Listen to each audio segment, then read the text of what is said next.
Welcome back trackside here at Sandown, round 6 of the Shannons Nationals, and we have got the CAMS Australian GT Championship cars set on the grid as we see our Shannons Nationals I-30N safety car drive away. Of course, the ANCAP safety car period is what we're running with this season, and great story that Greg Russ covered out of ANCAP. Very, very important to the safety of our cars as we go on the road. The cars making their way around Sandown International Motor Raceway, the home of horsepower, and GT racing has a very long history here in, well, on the border of Springvale to the left of us and Dandenong on the right, the southeastern suburbs, basically the heart of the southeastern suburbs of Melbourne, and Australia's most suburban racetrack, permanent racetrack, is here at Sandown International. Great field of cars leading them away. I'm Darren Smith, Sean Henselwood right alongside me again for this leg one of 3 legs for this round of the CAMS Australian Endurance Championship. Welcome, Sean. Thank you, Darren. Just getting the update down there from pit lane from the Pirelli team. 23-degree track temperature, 21-degree ambient temperature. Rain is gone away, which is very nice to see. We've got got very close during those 3 laps or so. We have 5 minutes of dry running during first qualifying. We got to within 0.6 of a second of a long-standing qualifying lap record, but didn't get broken in the end. This might be where that happens. We are looking at a mid-108. John O'Lester going back a couple of years ago in a Ferrari 458 GT3. See what today brings. That orange car that is leading the field around at the moment, Fraser Ross and Ryan Simpson, they have been absolutely on fire in that car that made its debut 720S GT3 all the way back earlier in the year in March, the Melbourne Grand Prix. They'll be looking to try and take the fight to championship points leader Jeff Emery coming into this one. You're doing some math over there sitting next to me. Yeah, just trying to see how some of these things are going to play out. There's certainly some of these point scoring systems are worked out by better mathematicians than me. What I do know is that when you say 750, if you put the McLaren in front of it, that's a lot of horsepower in a beautiful looking sports car right alongside Peter Hackett. So Fraser Ross to Peter Hackett, the number 63 AMG. Then it's Jeff Emery to Joe Enspeller in the 129 Lamborghini Gallardo, the Raging Bull off the second row. Brendan Woods, great to have Brendan in the Australian GT Endurance Championship, albeit an invitational car, the Daytona Sports Coupe there. Then it's Jim Manolis, and then we go back to Canaris. Justin McMillan, the first of the GT4 cars. Ben Schutz in the Sin 165, and we are away. Safety car has peeled off, and a massive start there for Peter Hackett. And here comes Dale Patterson down the back there in that big thumping 7.9 litre Camaro. Sounds fantastic. There's a couple of big V8s in this field. Plenty of horsepower on the grid, but this is the first leg of the final round. Jeff Emery's had a spin coming through the first corner. This is not what he needs in this championship. Now, can he get grip? There's been rain. The outfield is wet. This is not the start that he and Garth Tander were looking for. He has a comfortable lead. He's got it at 107 points coming into this race after qualifying, but he needs to maintain consistency and get around. We'll explain how the 3 1-hour legs go a little bit later on, but at the moment, Peter Hackett's doing everything he needs to in this title fight. So too Fraser Ross. They're away at the front of the field. Certainly, that's a shame for Jeff Emery and Garth Tander looping around there. Cold Pirelli controlled tyres on that Audi and just gassed it up out of the corner after getting not such a rapid start. It was actually Jens Bello that got away nicely in the Lambo. There was no contact, no foul there. It was just, I guess, cold tyres would have been the only way to explain why the number 1 Valvoline went round. They could have done something interesting too with tyre pressures. Again, they had wet qualifying. You didn't get too many dry laps during qualifying. Yesterday was dry, but it was interfered with just slightly for a short period of time with a red flag period.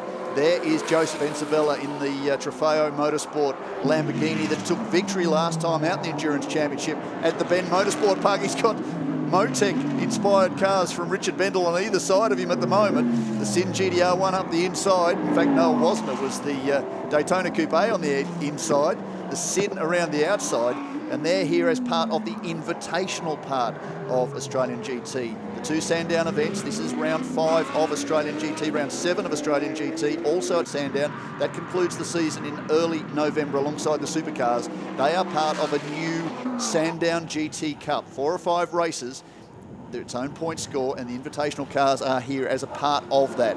We are into 3 1-hour legs because that takes out the refuelling element of the Endurance Championship. This is very much an endurance race.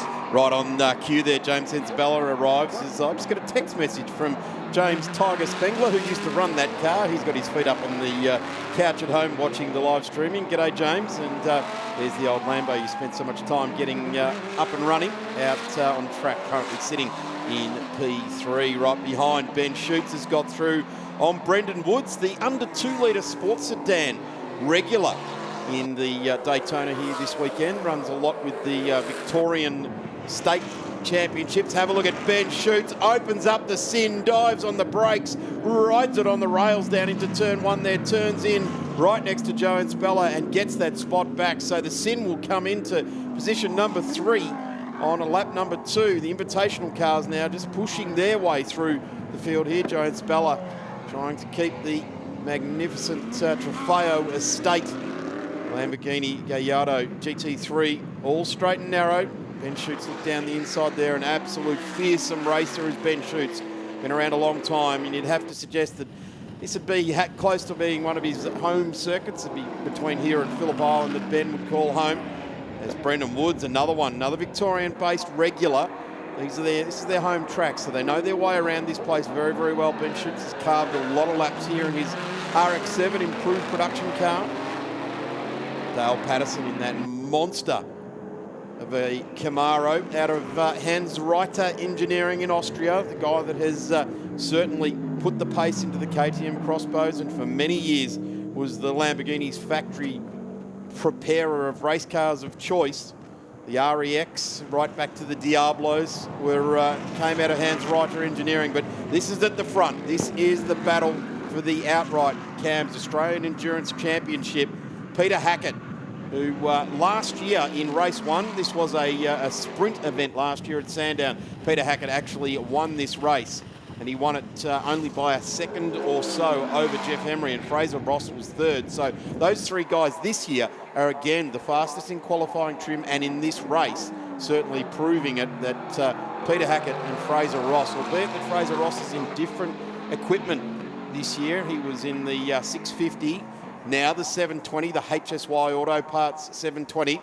Fantastic company in the aftermarket, HSY, for providing parts through to the European aftermarket supply. They really are a tremendous mob. Do a very strong job. Support there by Opticoat again this season with Fraser Ross, so bringing on some really good support. And Peter Hackett, he's never lost a sponsor. He just seems to amass another one in another season. Tremendous racer. Of course, raced at the Macau Grand Prix. Probably reporting on old news there. It was probably about 14 years ago. But the Steel Fin Fabrications Company, they're based not too far away from here. In fact, just up on the hill in Hallam. So Peter Hackett representing locally fabrication companies. In fact, Steel Fin, they might build something you might know a little bit about, Sean. They build jail cells. I have got convict heritage. Anyway, this is a great battle. Let's go back to the race. Of course we do. Jeff Emery, just for those interested, currently in position number 8. He's mounting somewhat of a recovery. 1:12.1, his fastest lap. The guys in the front, 1:10.41 for Fraser Ross. Now that matches the pace set yesterday as this great battle further back with Joseph Ensabella goes on. Look at this storming 7.9 litre Camaro down the back straight, takes 2 cars down to the braking point and goes across the top of the hill. Dale Patterson getting valuable extra miles. Last time out in the sprint rounds where he runs in the AGT Trophy Series, he took victory at Barbagallo in Western Australia in that great battle with Ryan Howe. Of course, he had that drama that was well televised in the Audi as he battled his way through. He'd taken 2 victories, one outright in the older spec Audi R8 LMS GT3 Ultra. And there is Jeff Emery, lights ablaze, back behind the Woods entry now up to 7th. Ensabella immediately ahead. There's Patterson starting to work his way through. Ben Schutz in position number 3.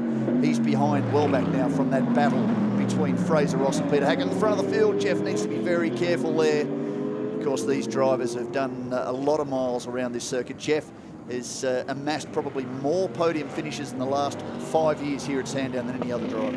Jeff Emery, at his own admission, would admit that he is a bit of a veteran of Victorian motorsport as well. But some of these younger blokes, they probably want to make a name for themselves as well. They've got an opportunity on the big stage in the CAMS Australian Endurance Championship, driving a GT type race, being an invitational car, to try and race with some of the big guns. It is the big stage compared to the State Series, the next big step up.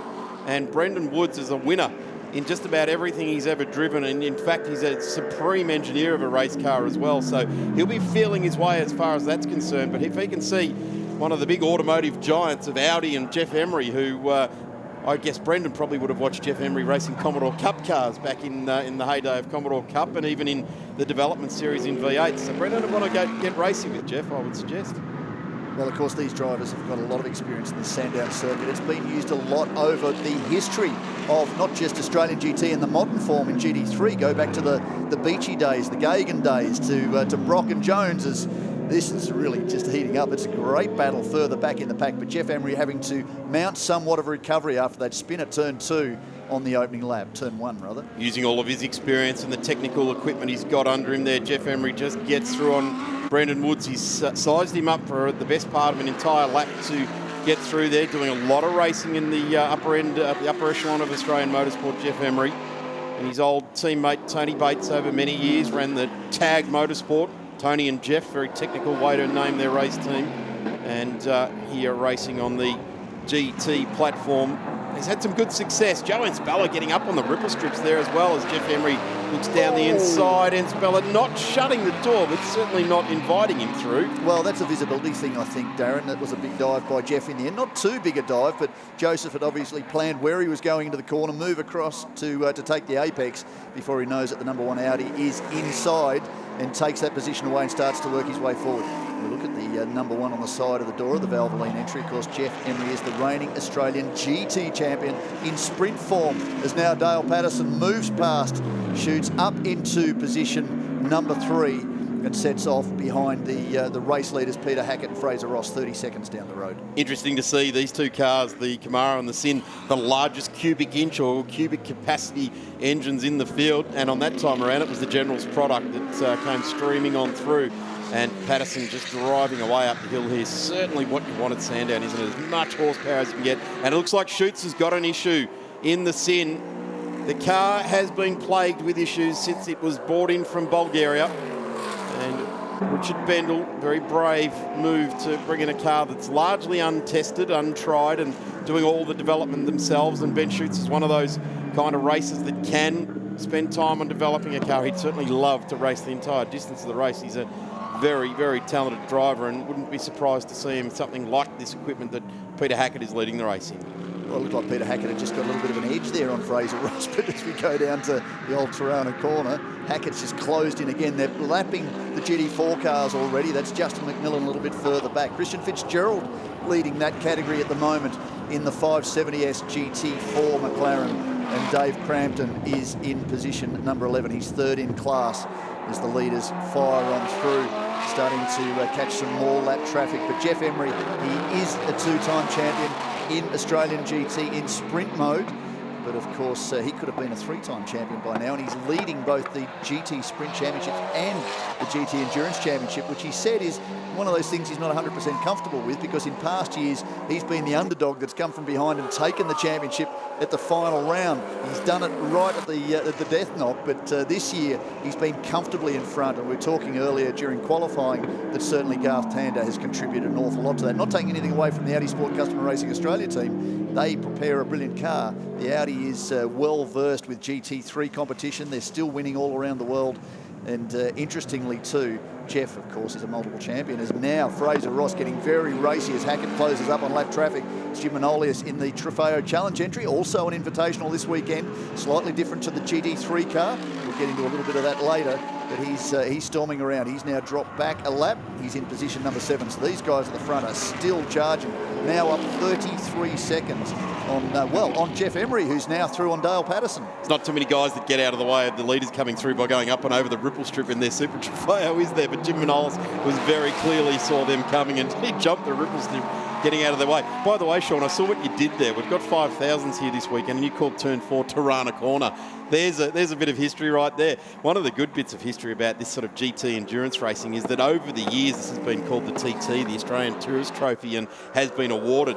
No matter where you go in the world, the TT is such a historical trophy, and the actual Australian Tourist Trophy the physical trophy is one of the biggest bits of silverware, and it's real good stuff, silverware, that's going around. And of course, back in 2007, when the modern era of GT-type racing was, I guess, the air was breathed back into in Australia, was when that was first reignited. And certainly the Tourist Trophy with GT racing is important. And at the moment, we're seeing two young blokes, well, maybe not as young as what they used to be, but two blokes battling it out right at the front. And this is actually for line honours. They are in the championship battle with Jeff Emery. Jeff Emery and Garth Tander do lead this title battle, but Fraser Ross and Ryan Simpson, by virtue of their strong finishes at both Phillip Island and at the Bend Motorsport Park, are in the fight. So too Peter Hackett. Go back 2 years ago, he and Dom Story were the Australian Endurance Champions. Last year, it was Tony D'Alberto and Max Twigg, who were in the title race earlier in the year. They're not running this weekend, but they've been very quick too. So the Mercedes AMG has been very quick. But you talk to Peter Hackett and he says, I feel like we've got a slight disadvantage this time around. There was a very quick sector. Sector 1, new fastest first sector to Peter Hackett that last lap round. So he's just creeping up the pace. In fact, he's creeping up the pace so much they've both just dropped into the 1:10.1s. So they're now only about 0.6 of a second off the outright lap record set by, well, actually, no, they're not. It was a 1:08.85 to John O'Lester. So they've got a little bit more work to do. But certainly, this is the fastest they've been this weekend. They did strike a fairly dusty circuit. It didn't quite break up, but there's been a lot of treatment done on the circuit with the modifications, certainly over the hill to turn 6. There's been a little bit through turn 4, through turn 1 as well. They were picking up a lot of asphalt and coating on the tyres under the guards. Yeah, sealed between the ripple strip and the circuit. Yeah, and it wasn't just the GT cars. We saw it in the production cars as well. Just happens to be that the GT cars run a bigger and stickier race tyre and didn't tend to grab any of that debris or degradation that may be occurring to the track. And were first out on Friday too, so that did create a bit of an issue for them. But anyway, they cleaned up the circuit. We didn't quite see the pace we may have expected because there has been a slight change to the performance of the circuit, but we could well see another new lap record after a few years in the waiting for the Australian GT Championship this weekend. 109.82 Peter Hackett. So here we are. Well, we're 12 laps into this race, and he's just punched out the fastest lap of the race on that Pirelli DHD2 tyre. Certainly look to see some faster laps now. This Pirelli tyre has always been a bit tricky in the first 5 to 6 laps, and then it drops into its operating zone for about the next 80 laps or so. Very durable tyre that really works very well with the GT-type cars. Lots of downforce and getting the car through the air. Lots of loaded corner competition, and we see them strawing through that left-hander. Here we're looking back down the straight here. The KTM just exiting screen there. Dale Patterson on the brakes. There he goes. All that brake dust pluming out through the front wheels there, and of course Brendan Woods just back of shot there.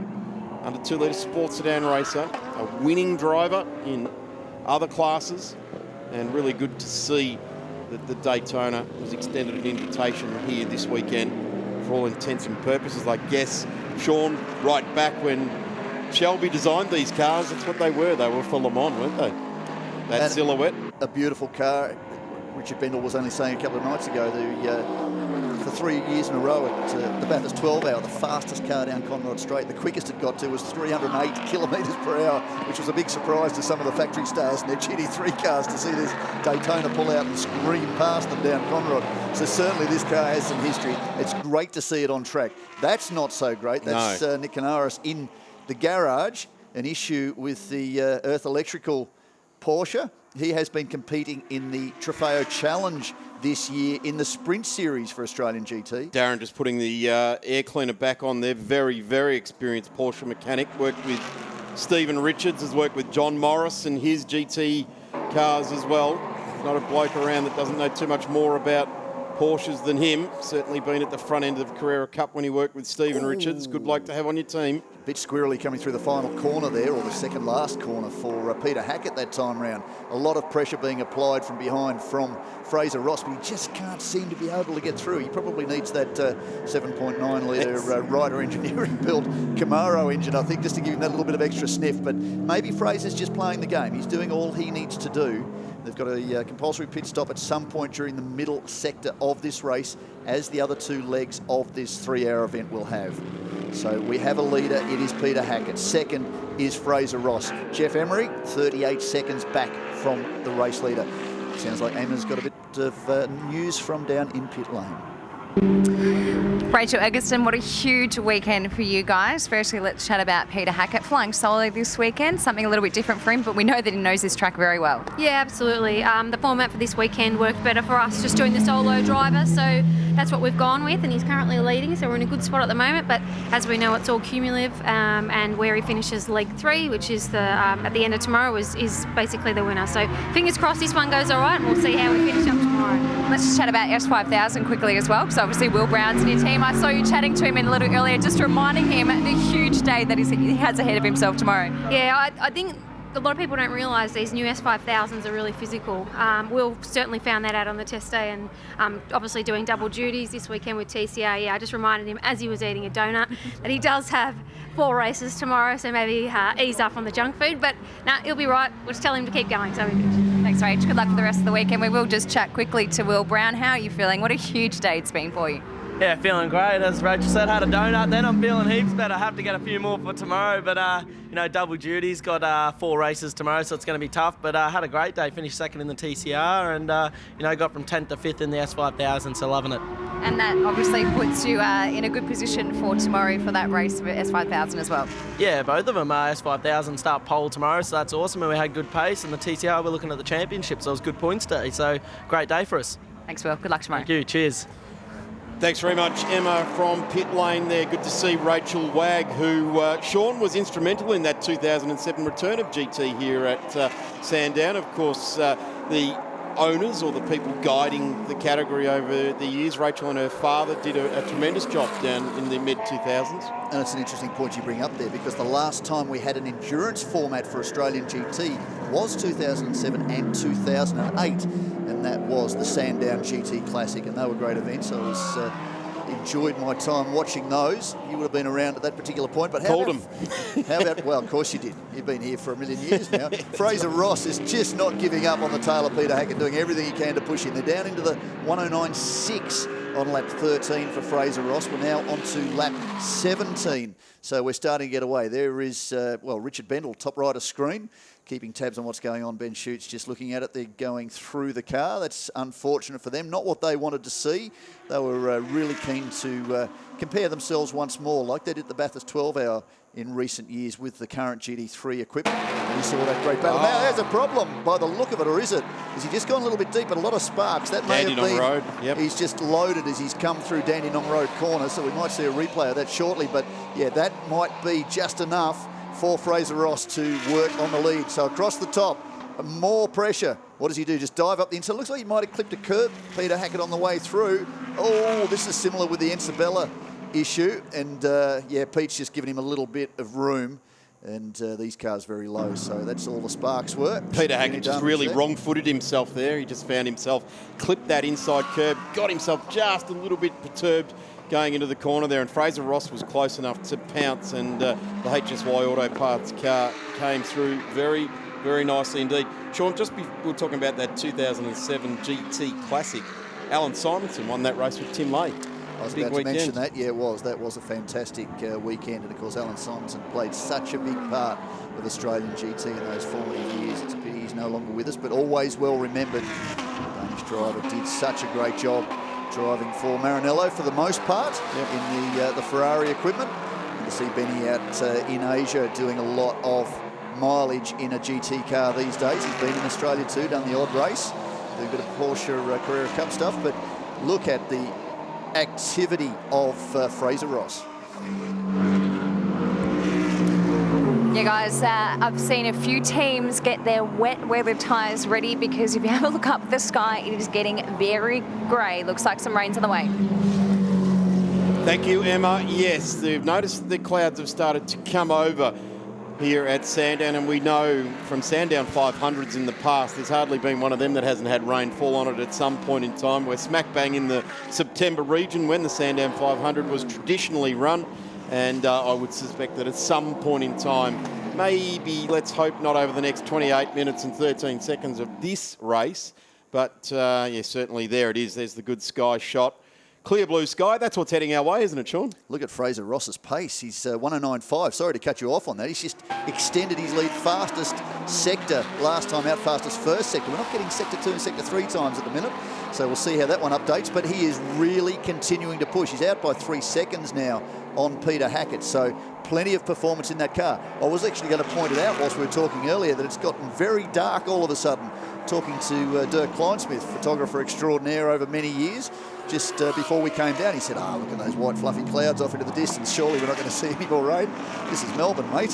Certainly Dirk won't have headed out without his raincoat, that's for sure. You don't do that at Melbourne in September. Well, you don't get caught twice anyway. That's right. I tell you what is really good with this kind of dark/bright sky that comes over these cars. The orange here of this, the McLaren, and the green of the Super Trofeo that's just up the road there of Jim Manolis really does start to glow. Look at Peter Hackett in the background, the yellow, almost fluorescent lights running across the front of that car in this this sort of light that we're experiencing here at the moment. Some sparks just dropping under the front of the Enspeller car there as race leader ranges up onto the back of the GT3 Huracan. Another update from down there, Chris Montgomery with the Pirelli team. Track temperature dropped 2 degrees to 21 degrees. Ambient temperature has dropped 2 degrees to 19 degrees, so things are changing. And Fraser Ross at the moment, he's got a wall of Lamborghinis in front of him. Jim Manolius has moved across. Joseph Ensabella, you can see just how aggressive Fraser's being. He's pushing very, very hard. 109.4. He's a good 0.8 of a second off the standing record and continuing to push. He's not after a record. He wants to push these guys behind him, maybe force Jeff Emery into an error, because the lead that Jeff Emery and Garth Tander have in this Endurance Championship at the moment relies on some sort of setback. Of course, none of these guys want to beat somebody by a retirement, but they've all had some level of setback at some point, with the exception perhaps of the number 1 Audi, a victory and a second so far in the 2 events to date for the 2019 Endurance Championship.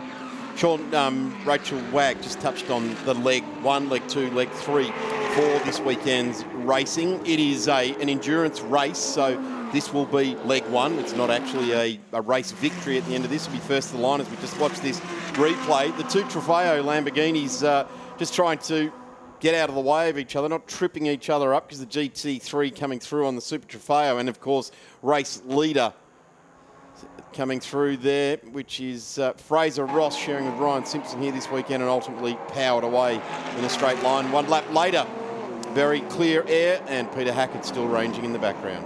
So a 3-hour race broken into 3 1-hour components. At the end of this race, once we get to the 60-minute mark, or just immediately prior to that, the race will be brought under safety car conditions. The time that the leaders have, the difference between the cars in the field, that time split will be added to the compulsory pit stop time during the compulsory pit stop tomorrow. In the second leg of the race, the same thing will happen in the third leg. So that at the end of the third race tomorrow afternoon, 4:50 p.m. is the start time of the final hour of this 3-hour race. We will have the winner in both the GT3 and the GT4 race, and also in the championship for 2019. Here is the battle with the 2 KTM cars that are running in the race for the championship for GT4, and we hear news from pit lane that slight rain and spitting rain is starting to take effect. So news coming in from all around the track now. Actually, communication points reporting back in a little bit of rain coming down. There's certainly some menacing clouds, but there's still a pretty strong wind around. So if we do get some sort of rainfall, it'll only be around for a little while, but it'll be long enough for everyone to dive into the lane and probably reselect themselves a set of treaded tyres or wet tyres. Justin McMillan in the McMillan Engineering car, currently sitting 9th on the road, 2nd in behind Christian Fitzgerald in the McLaren GT4. And Justin currently sitting in P2 in the GT4 category, and 9th on the road. Dave Crampton in the number 50 is 10th in the race and 3rd on the road for GT3. Here comes our race leader now coming through on Brendan Woods. The big climb up the hill at Sandown, and the McLaren just getting through on the Daytona. Peter Hackett hanging in there, just staying with Fraser Ross at the moment. The difference now 2.6 seconds. There's the number 50 of Dave Crampton. Dale Patterson going through there as well. Our race leader, Fraser Ross, now with the wipers on there, Sean. Yeah, well, that's an interesting point. I was just pointing that one out. So clearly that is starting to take effect.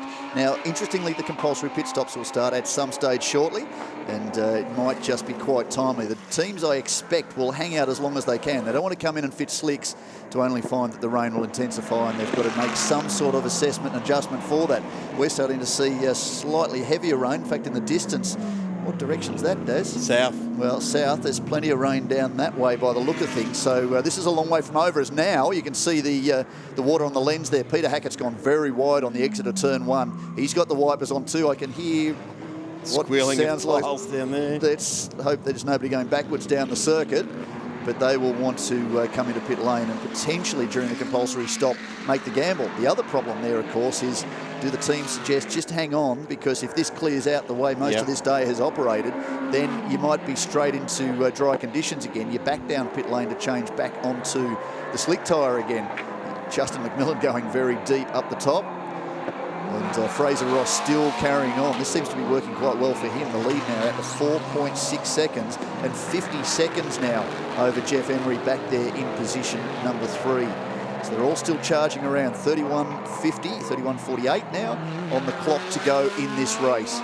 So still plenty of action to go. And again, 2 more 1 hour legs.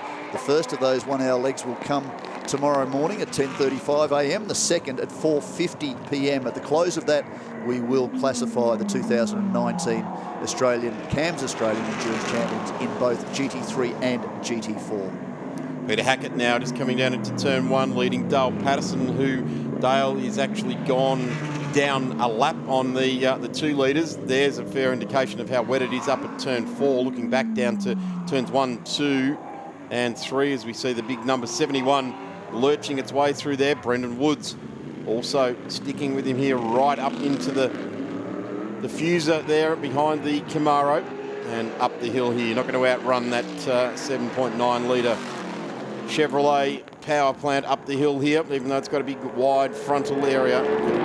Big right boot in, and Dale Patterson will drive away from anyone in the field. Dimanolis in the lane, comes in on lap number 21.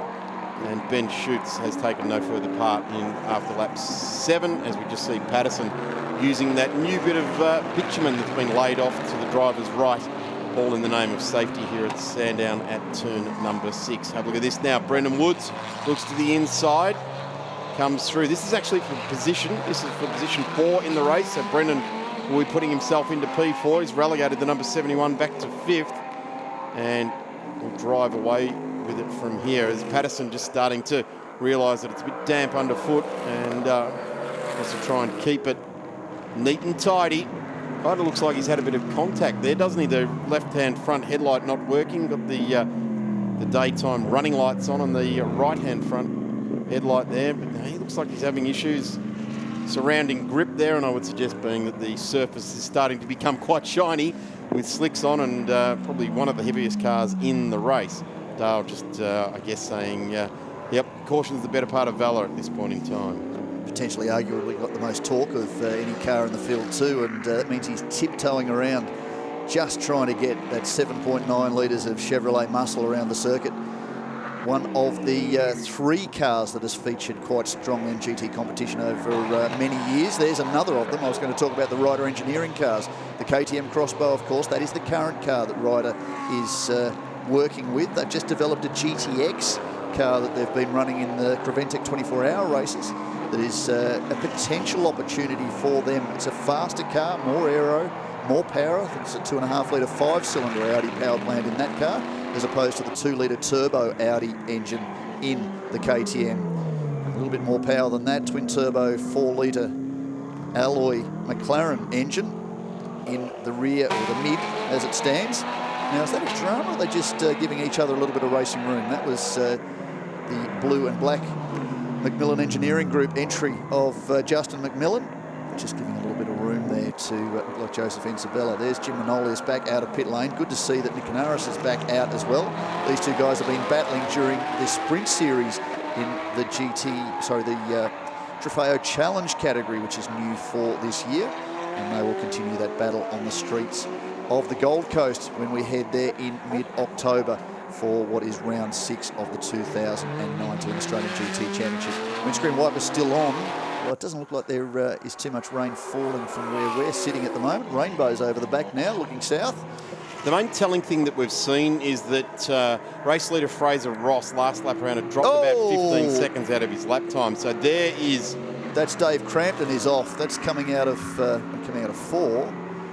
Now, has he just run over the barriers? The car doesn't look too bad, but he's had shocking luck, has Dave Crampton this year. We saw him running very closely to his teammate and title rival Justin McMillan during the early laps at Phillip Island. The two were almost locked together on a chain. Wow, and that's in a straight line too. He's certainly collected the Shannons insurance signs. Maybe he's got a deal to get some coverage for Shannons insurance there. He's cleaned up at least 3 of them, and that would be in a straight line, and we've gone to a safety car. So the I-30N Shannons National safety car will come trackside. So Fraser Ross is ahead of Jeff Emery. What have we missed there? He's gone a lap up on him.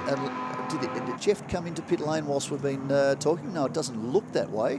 He may have been being cautious, so it looks like he could well be a lap up on the championship points leader as things stand at the moment. But we are under safety car. So dramas for that car too during the early laps of practice yesterday. Trent Harrison at the wheel, and Kingpin broke in the top of the left rear suspension, just coming through this part of the circuit. He went down to turn 2, and just as he started to turn in, he realised something wasn't right with the car, pulled it to the side of the circuit. They had to pull the gearbox out of the car. They put another gearbox in because it pulled the drive shaft and a seal out of the gearbox.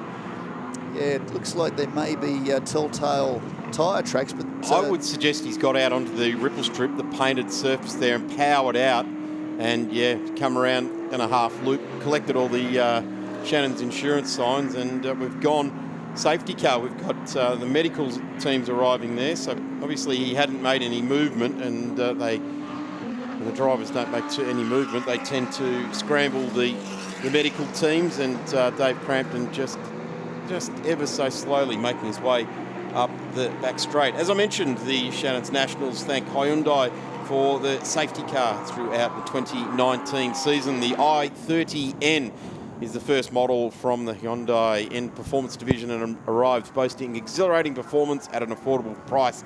The i30N is an everyday sports car suitable for comfortable commuting on weekdays and track performance on weekends. For the true enthusiast out there, setting the i30N apart from its rivals is Hyundai's willingness to embrace the car's motorsport enthusiast origins and the standard Hyundai 5-year unlimited kilometre warranty. So that car heading up the back straight there, the i30N. We might be back after a quick break.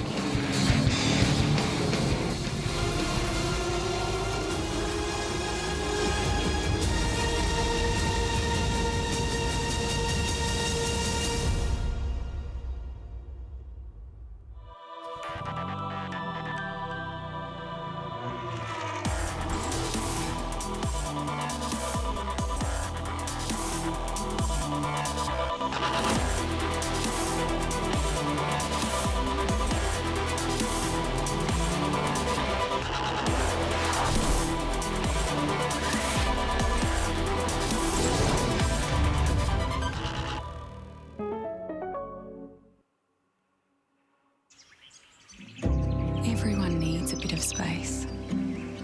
Sometimes more, and sometimes less. From personal space to breathing space, a creative space, outer space, space for more, and even the ever-elusive parking space. If you're looking for your happy space, we just might know the perfect place.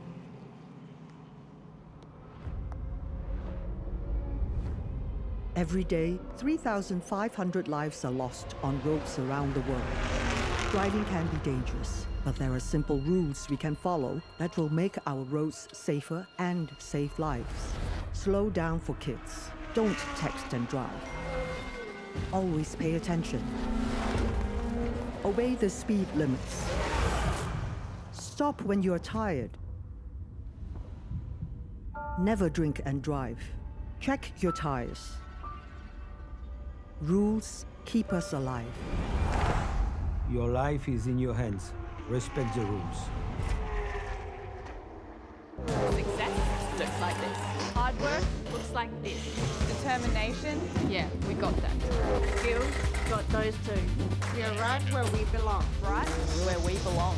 And we aren't going anywhere. Life feels good with Fast Lane. Forget the boundaries, forget the rules. Be different.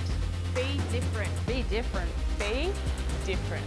See our stories at daretobedifferent.com. Stay in the moment, they say, but you're 4 steps ahead.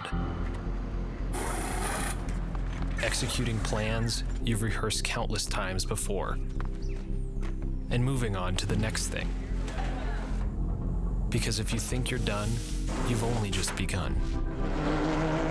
At Michelin, we never stop thinking about our next move. Or yours. When I was a kid, I loved cars. I've been a motoring enthusiast all my life. My life is hot rods, designing them, building them, and racing. Hand-built with a stainless steel roof. It won the Monte Carlo Rally 4 times. Like Dad, I've always been a Ford man. In '71, this was the fastest 4-door car in the world. Insurance? Shannons, of course. Welcome back to Sandown Raceway Cam's Endurance Championship. On at the moment, we're under safety cars, so it's a great opportunity to chat to Paul about the charity that CAMS have aligned with this weekend. What can you tell us about Very Special Kids? Well, we are absolutely thrilled to be partnering with Very Special Kids this weekend. They're a fantastic organisation. They provide a hospice for kids and families going through a really tough time. Helps them, if they're coming from far away, they've got a place to stay when they're getting treatment. And really, it's just someone that we saw some great values to align with. And 10% of all ticket sales this weekend are going to Very Special Kids. Now, I've got my hint of pink in support, but how else can people donate if they're not coming down to the track this weekend? Yeah, as we said, 10% of all ticket sales go to Very Special Kids, but you can also jump onto the nationals.com.au. There's an easy to donate link there and support this really worthy organisation. Thanks a lot, Paul. No worries. Thank you very much, Emma. Thank you very much, Paul. Certainly Very Special Kids, Sean, is an undeniable charity, isn't it? We all know.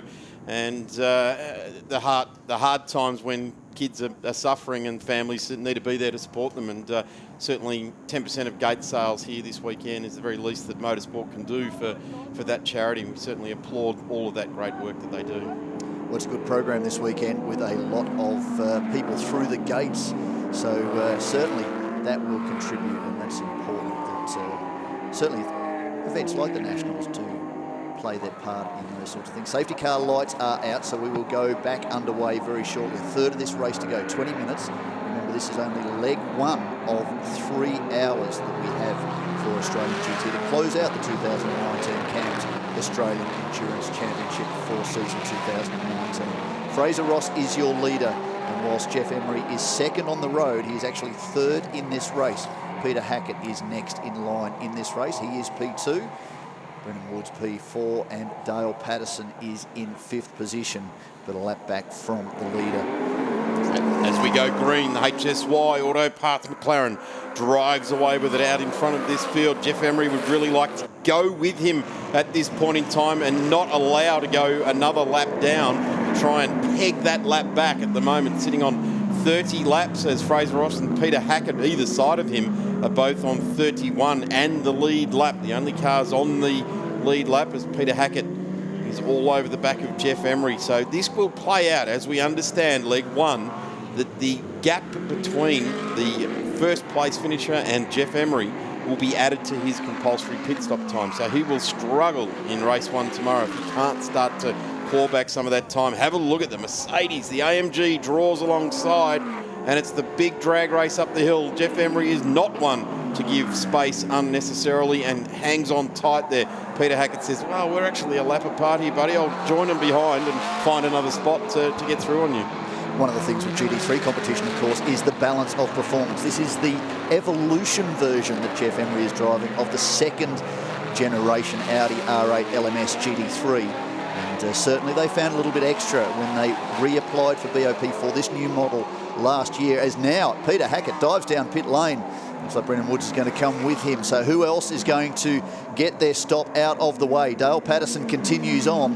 but Fraser Ross still leading this field around very, very comfortably, and Jeff Emery on a charge back through after that spin in the opening corner for the opening lap of the race. Ben Eggleston on the gas there, Chris Papadopoulos, and Christian, oh, he's got to be careful, perhaps doesn't get run down, as Christian Fitzgerald brings the Evolved Technic 59 Racing McLaren 570S GT4 into pit lane. Gee, hasn't Peter Hackett assembled a team of luminaries around him down there with Chris Papadopoulos calling the shots for him, Ben Eggleston, team owner, also working hard there. So new boots going on to the GT4. Just trying to see the AMG in the background there, see what tyres were going on that. Oh, we've also got the 129 of Sabella in, and he is out. So that will put Liam Talbot in for the remaining 17 minutes in this race, which is, we've got 3 legs to this weekend, Sean. This is also part 1 of the Dutton Garage Sandown Cup. It certainly is. There is obviously the second event, 8th to the 10th of November, alongside supercars to close out the 2019 Australian GT Sprint season. These 2 events form the inaugural Dutton Garage Sandown GT Cup as Fraser Ross continues to fire around. In fact, he's into the 108s now, 108.92. He's absolutely flying. Track conditions almost perfect. He's getting closer and closer to that lap record. Now, what's interesting is it shows the lap record is a 109.56 from Richard Muscat in the days of the Erebus Motorsport Mercedes AMG SLS, but it is in fact, by my information, a 108.81. Sorry, that was the qualifying. Sorry, 108.56 by John O'Lester in 2015 in the Trash family Ferrari 458 GT3. That was a year that he was battling hard against Tony D'Alberto in the Maranello car. They both pushed each other every step of the way that weekend. And John O'Lester really was a great addition to the field. The young New Zealander still charging around different parts of Asia. Over in Thailand, was in the Banks End Street Grand Prix in a Lamborghini recently. So he is still continuing on with his career, as so many of the other young stars of GT3 in this part of the world. Nick Foster's another one that's making a bit of a name for himself over there in Asia. Also in Europe, is at the Spa 24-hour race this year, as Peter Hackett continues on his charge. Now, where's Jeff Emery gone in relation to... Well, no, of course, Peter Hackett's coming back after his compulsory stop. There's Hackett diving out from behind Jim Manolis and brings through with him the Macmillan engineering car, which is Justin Macmillan at the wheel. Still hasn't done his stop. Jim Manolis certainly has. So that green car is well and truly had its stop, as has the 129. And now you can tell it's Liam Talbot at the wheel now. He's all up and about, isn't he? Getting busy with it now. He's got a fair old battle on his hands to come out of 6th place. Who can believe that it was only 2013 that Liam Talbot won the SR3 Radical Australia Cup in a drive school car of Paul Stokel's? He's driven for just about every works team in Europe. Aston Martin, driven with Ferrari, driven with all of the legends, and now he's driving here in the Lambo. That's interesting. I don't know whether that's a strategy play, but certainly we've gone from slicks, looks like, to wets and back to slicks. It could be that Jim Manolius has gone out to use his compulsory pit stops and amass them through this first race so that he doesn't have to worry too much about it beyond this point. He's sharing with Ben Stack this weekend. Now, Ben's done a lot of competition in GT style equipment, more state series level around this part of the world. So I think Jim's just trying to get his stint over and done with. No one driver can do, in a 2-driver combination, more than 55% of race distance of the overall 3-hour period. You've picked something. Yeah, I have, certainly. Christopher Mees won the GT Championship with the guy that's a car controller out of the front of that car there, and also a team manager and standing in front of Jim Manolis's car there. Ryan Millier was instrumental in Christopher Mees' championship. He was the driver that had no seating and helped Christopher Mees come through to win his GT championship. So car controller and team manager down there at Trofeo Motorsport these days. And part-time driver when as the when schedule is allows. needed. Yeah, absolutely. Drove in Western Australia, actually, in the GT championship race over there. Certainly, that was the year that Jeff Emery had to step out of the car. That was the reason that Ryan Millier was in the car, which means that year it could have been Christopher Mees and Jeff Emery who were, in fact, the champion. That's going back to 2000 and... Come on, help me with this. 16, 15, perhaps 15. So Jeff may well be a 3-time champion at this point. By the close of competition tomorrow afternoon, he may automatically be a 3-time Australian GT champion and wrap up his first endurance title. Look at this now. Liam Talbot has grabbed this thing by the throat, the Trofeo Estate. watch the lap times start to fall on the 129 entry. Joseph Ensabella, I mean, let's not rule him out. He's been doing a great job in this car, but hasn't had a lot of miles in it, and certainly the calibre of somebody like Liam Talbot, who's been a winner here in the past with, no, in fact, I'm not sure he's been a winner. He's certainly been on the podium a number of times in the Porsche that he was running with Walkinshaw GT3 a couple of seasons ago, alongside John Martin. He's certainly learnt a lot about GT competition, has been overseas, has been very, very competitive, race-winning driver in amateur categories. He's certainly done his dues, and he was saying it was interesting what he learnt from Shane van Gisbergen at the Bend. He's been able to put into play, and he said, interestingly, there was a number of periods where I wasn't too far off Shane's pace, so I was very happy with that. There is Jeff Emery into pit lane. Now, has Garth Tander jumped in? I shouldn't expect so. I'd say Jeff's getting his stints out of the way, and he will hand duties across to Garth tomorrow to do the bulk of the running. There's the number 1 entry, commits its stop from position 3 in this race. So Fraser Ross, 37 laps in the books. He has not committed a stop as of yet. Peter Hackett, the man on screen, in position number 2. Fastest lap of the race now for Peter Hackett on lap 35, 108.785. So he is really creeping very close to both the lap record of, well, he's eclipsed the lap record of Richard Muscat, but certainly creeping down on that 108.56 of John O'Lester from a few years back. In fact, he's got it, a 108.52. He's done it that last lap round. He has done it.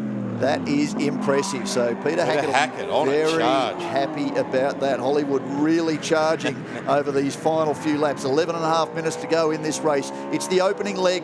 We will finish behind safety car, start behind safety car tomorrow, and then the distance between the cars in the field at the close of this first 60-minute leg will be added to their compulsory pit stops tomorrow. Of course, Peter Hackett, the first of the Erebus Motorsport race drivers when they bought the chrome-wrapped AMGs into the GT Championship, when Betty Clemenko first appeared out from behind. A lot of support of Peter Hackett's career, and Peter, of course, drove for them for the best part of 2 years in GT racing. Did a tremendous job, and has found his way since with other AMG products, but certainly still at it in GT racing, and currently sitting in P2 in this race. Of course, combined with Dominic Story 2 years ago to win this title, the CAMS Australian Endurance Championship, as we see the GT4 McLaren going through on Jim Manolis in the bright green. I'm going to call it Sandman, HZ Sandman bright green. We're going all retro this weekend, aren't we? It's probably not that. It's probably quite the catalogue of colours out of Fraser Santa Ross Agata. Into pit lane by the looks of things. Yes, he is. So he's getting this one sorted before the close of the first race, and what a great run. 36 laps in, he has punched out a new lap record for a GT3 car here at Sandown International Raceway. 108.5238, eclipsing the former record of John O'Lester by a tenth of a second. So Fraser Ross, what can he do? In fact, Peter Hackett has. I apologise, Pete. 108.84 for Fraser Ross. He's 3/10 slower, but he'll be pretty happy with that pace. That came on lap 34, so conditions improving, and that Pirelli DHD2 tyre, it's pretty flashed. I mean, punching out laps at that pace this late in the race. New sticker tyre on the back there. The one on the front was certainly been roaded, but brand new one on the rear. So he's got 4 new ones. Hackett only took working side, so right-hand side new tyres. And the McLaren has taken 4 new ones. Well, sorry, 4 roaded ones. In fact, a brand new one on the right-hand rear. Hackett on the Le Mans flashes there, just letting the GT4 car know just to move aside. Christian Fitzgerald will be well and truly aware that he's there, and he has jumped right out of the way. Very much like we've seen Jim Manolis today, very much aware that the faster cars are coming through there. And here is Fraser Ross. No driver change there, so Ryan Simpson will suit up for leg 2 tomorrow, I would suggest. A lot of brake temperature coming off that left-hand front. Of course, the right-hand front is the heavily loaded tyre around Sandown, and it's the one that we always see fail. It doesn't matter whether we're talking about improved production cars, Formula V, Formula Ford, or the CAMS Australian Endurance Championship with these magnificent GT cars, and Fraser motors his way out. Now we have Justin McMillan in the GT4. And Justin was doing well. Here comes Peter Hackett. Where is the McLaren? This could be interesting. 39 laps for Hackett, who takes the race lead. The McLaren must be coming out of pit lane now. So Fraser Ross back to position number 2. So you can see just why Peter Hackett is continuing to push in this race. Fastest lap, new lap record. He is the race leader with 8 minutes to go. There is your second place car. Fraser Ross just coming through turn 2. And how about Liam Talbot? He is really pushing very, very hard. That car on screen, the number 65 of Brendan Woods, is third in this race, albeit a lap off these two. So that car behind him is currently second in the race, 9.2 seconds behind the car in front of Brendan Woods, which is leading the race. Liam Talbot's catching him, so this is also for position. This is the thing we love about GT competition, is everything happens after the compulsory stops. There's different times for each team depending on different factors, but towards the end of the race is when the cars start to close up and you see overtaking opportunities, and this could be very second, interesting. fourth on the road. So I would suggest Brendan Woods is going to give a little bit away to the 129 and, of course, the McLaren getting through now. Here comes Liam Talbot. So I would suggest Brendan's not going to put up a supreme battle for this, because the number 65 Daytona is certainly being out-technologed by the automotive giant of Audi / Lamborghini coming up behind him here. But Brendan's a racer. He'll make Liam work for it, and he's certainly been at it a lot longer than what Liam Talbot has. Brendan just moving the car over, squeezing a little bit. He knew it was for position in the race. So that is now second, third and fourth on the road, albeit the Fraser Ross in the McLaren is one lap ahead of that black car, that black Lamborghini GT3 Huracan, and of course Brendan Woods behind. Brendan, that's for race position between the black car and that white and blue Daytona. That's actually third and fourth. As we go to pit lane with Eminata Francesco. Brian Simpson, that 90 seconds must have felt like 10 minutes for you watching on. I mean, how do you do it when you're not in control of the car and watching on from the garage? Yeah, got all confidence that Fraser's going to do a good job, and you know, he's going very well in that race. Did have track position on Peter Hackett in the Mercedes, but just after having the pit stop and having to sit there a little bit longer than the Mercedes, it's cost us a position. Put us back in the second, 10 minutes to go. We'll see what's... Let's not forget he's on fresh tyres too. We'll see how Fraser goes. So, yeah, he's on new Pirellis out there, so I think he might be able to get back onto the back of the Mercedes. What about strategy for tomorrow? You're just going to wake up and see how you guys feel, share it, or do one each? Yeah, we'll start where we finish this race. So Fraser will be back in the car tomorrow morning, and then I'll get in somewhere halfway into the race probably, and finish the rest of the day. Thanks, Ryan. Good luck tomorrow. Thank you. There's the strategy play from the 59 Racing team. Allegedly. Allegedly. Chris Papadopoulos has a lot of experience, as you pointed out earlier, ex-F1 engineer. He has a lot of miles to call on, a lot of experience to call on. So too Peter Hackett. We won't get into just how much, but certainly he's been doing this for a very long time. He is a real, well, he's becoming very much a professional GT racer in this part of the world. David Crampton's still in pit lane. He has taken number 50 entry in. He hasn't returned after that earlier issue.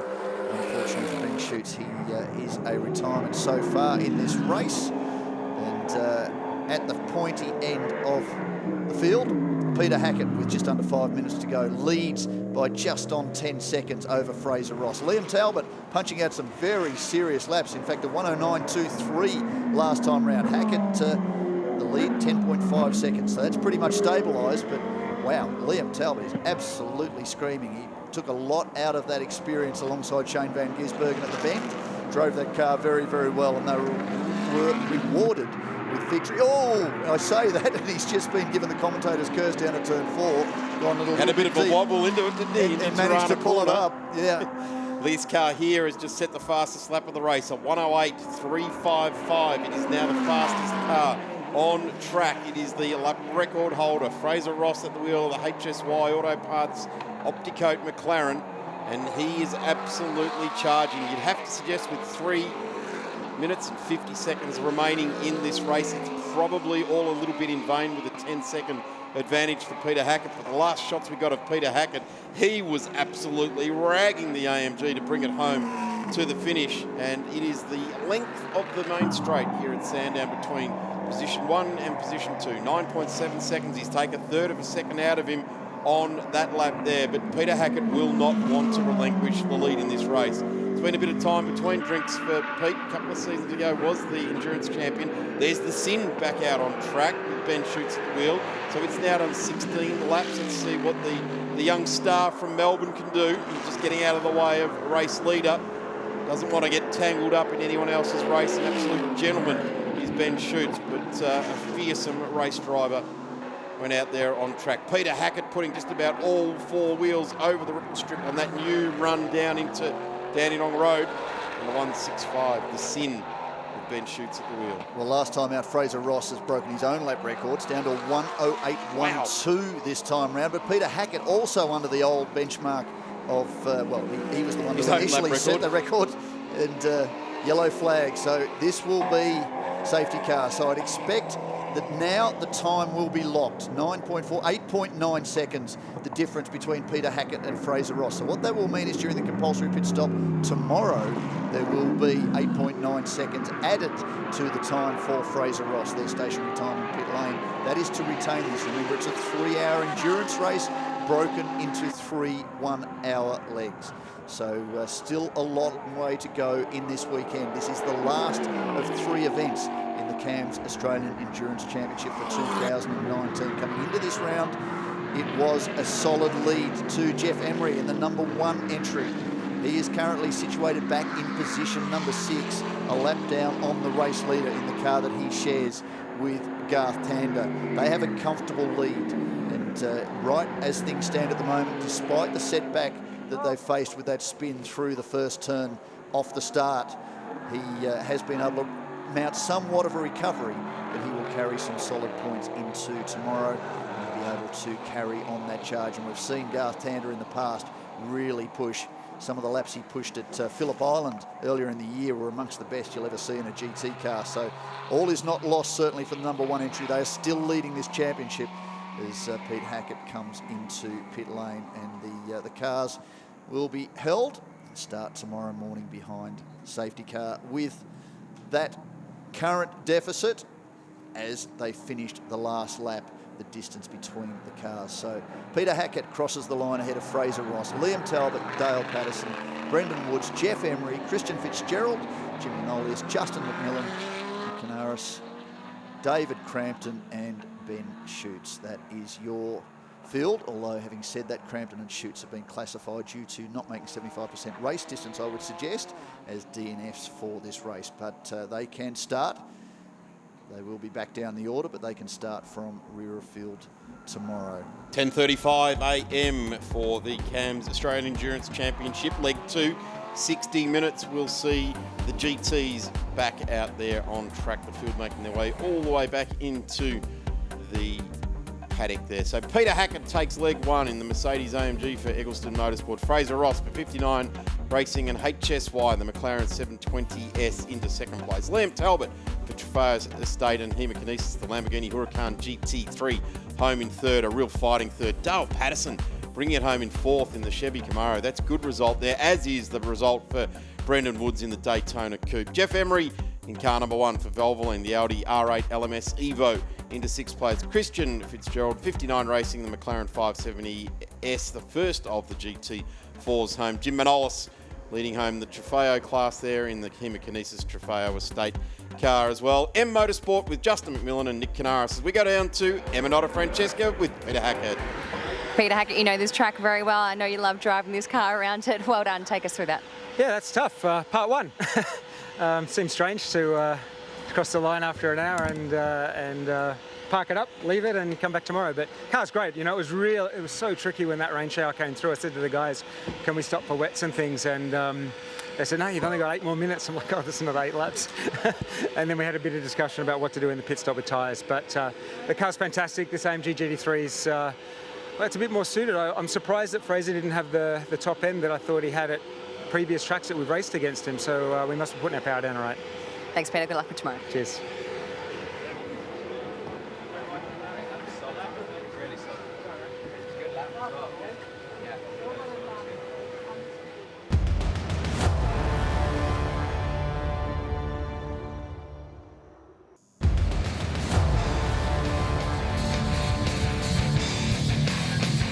Welcome back to a beautiful morning here at Sandown International Motor Raceway, round 6 of the Shannons Nationals. We go to Tailem Bend for our final round of the year at the end of November. And what a fantastic day we have got ahead for us in the Shannons Nationals world. Great to see the 5,000s churning around Sandown again here in 2019. Cars for the CAMS Australian Endurance Championship Leg 2 for the weekend are out on track. Of course, it is the GT class that is running it.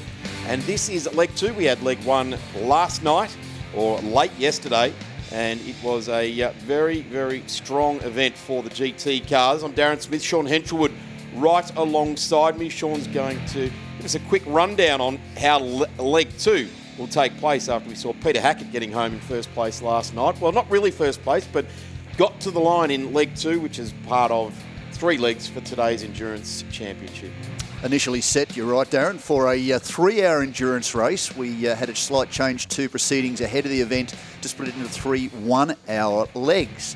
So we had the first of those 3 legs this morning, and then we have legs 2 and 3 today. So we'll go down to pit lane. Rubens Barrichello with Jack Perkins. Well, Rubens, second race run and 1. How was that for you? It was okay. The only problem I had on this race was a strange cut. I mean, you can see if you check my race start was okay. I run on the outside and I was running good. All of a sudden, it just cut it out. I lost gears, I lost drive, and you can see that I didn't know where to go because people were coming fast. It was towards the end of the straight at the start, and after I did the corner,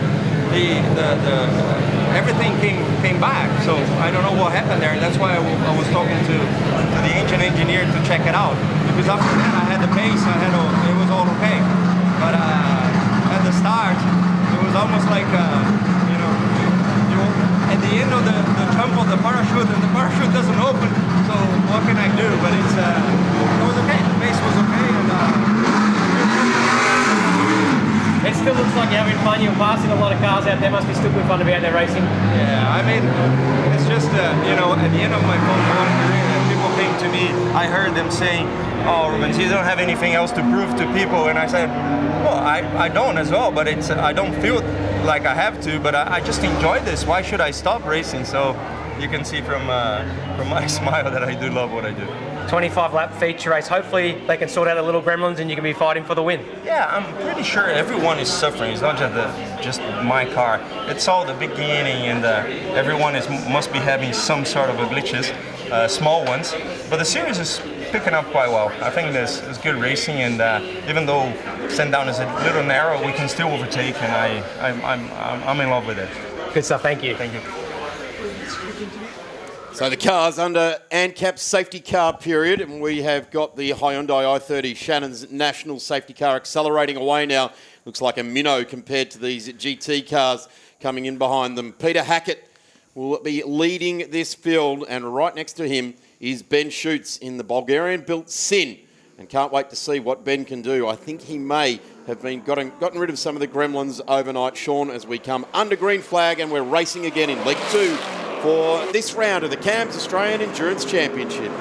Drag race down the main straight. We know that Sin is very fast in a straight line, but against the aero and the extreme grip of a modern-day GT3 car, they've seen Peter Hackett gathering up. Of course, Peter Hackett's leading this race. This is into the second leg by virtue of the fact he won the opening leg by 10 seconds over that bright orange car of Fraser Ross and Ryan Simpson.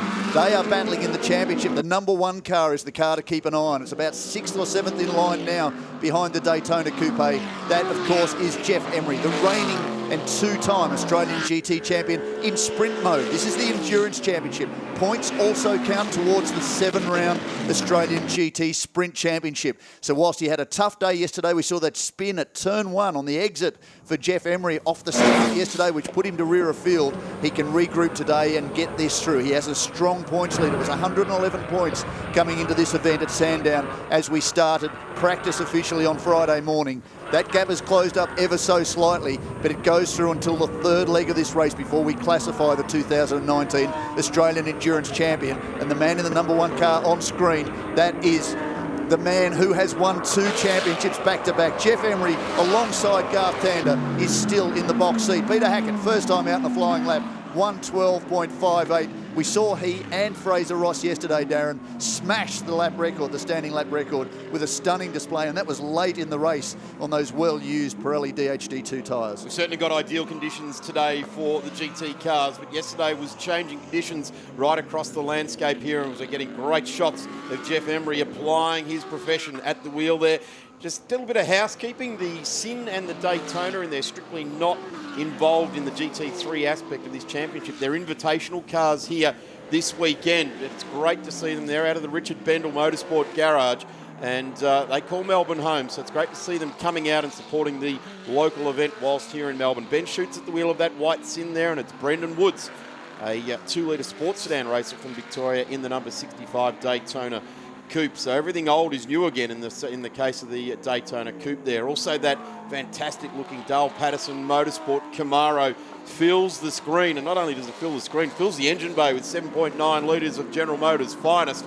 An absolute weapon of a car in GT trim. The other thing we've got competing here today, Sean, is GT4, and we're seeing some of those KTM crossbows competing in this weekend with Justin McMillan, Crampton, and of course, we've got Christian Fitzgerald in there as well.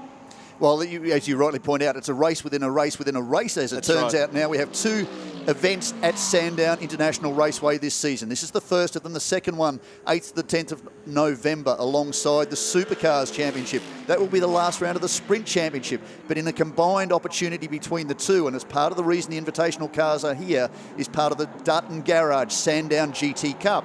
Of course, the points for the Australian Endurance Championship also contribute to the outright Australian GT Championship for GT3 and GT4. The Endurance Championship is purely GT3 and GT4. The cars on screen are battling for the outright championship. Both Peter Hackett and Fraser Ross and Ryan Simpson are doing everything they can to close down what was an 111-point deficit.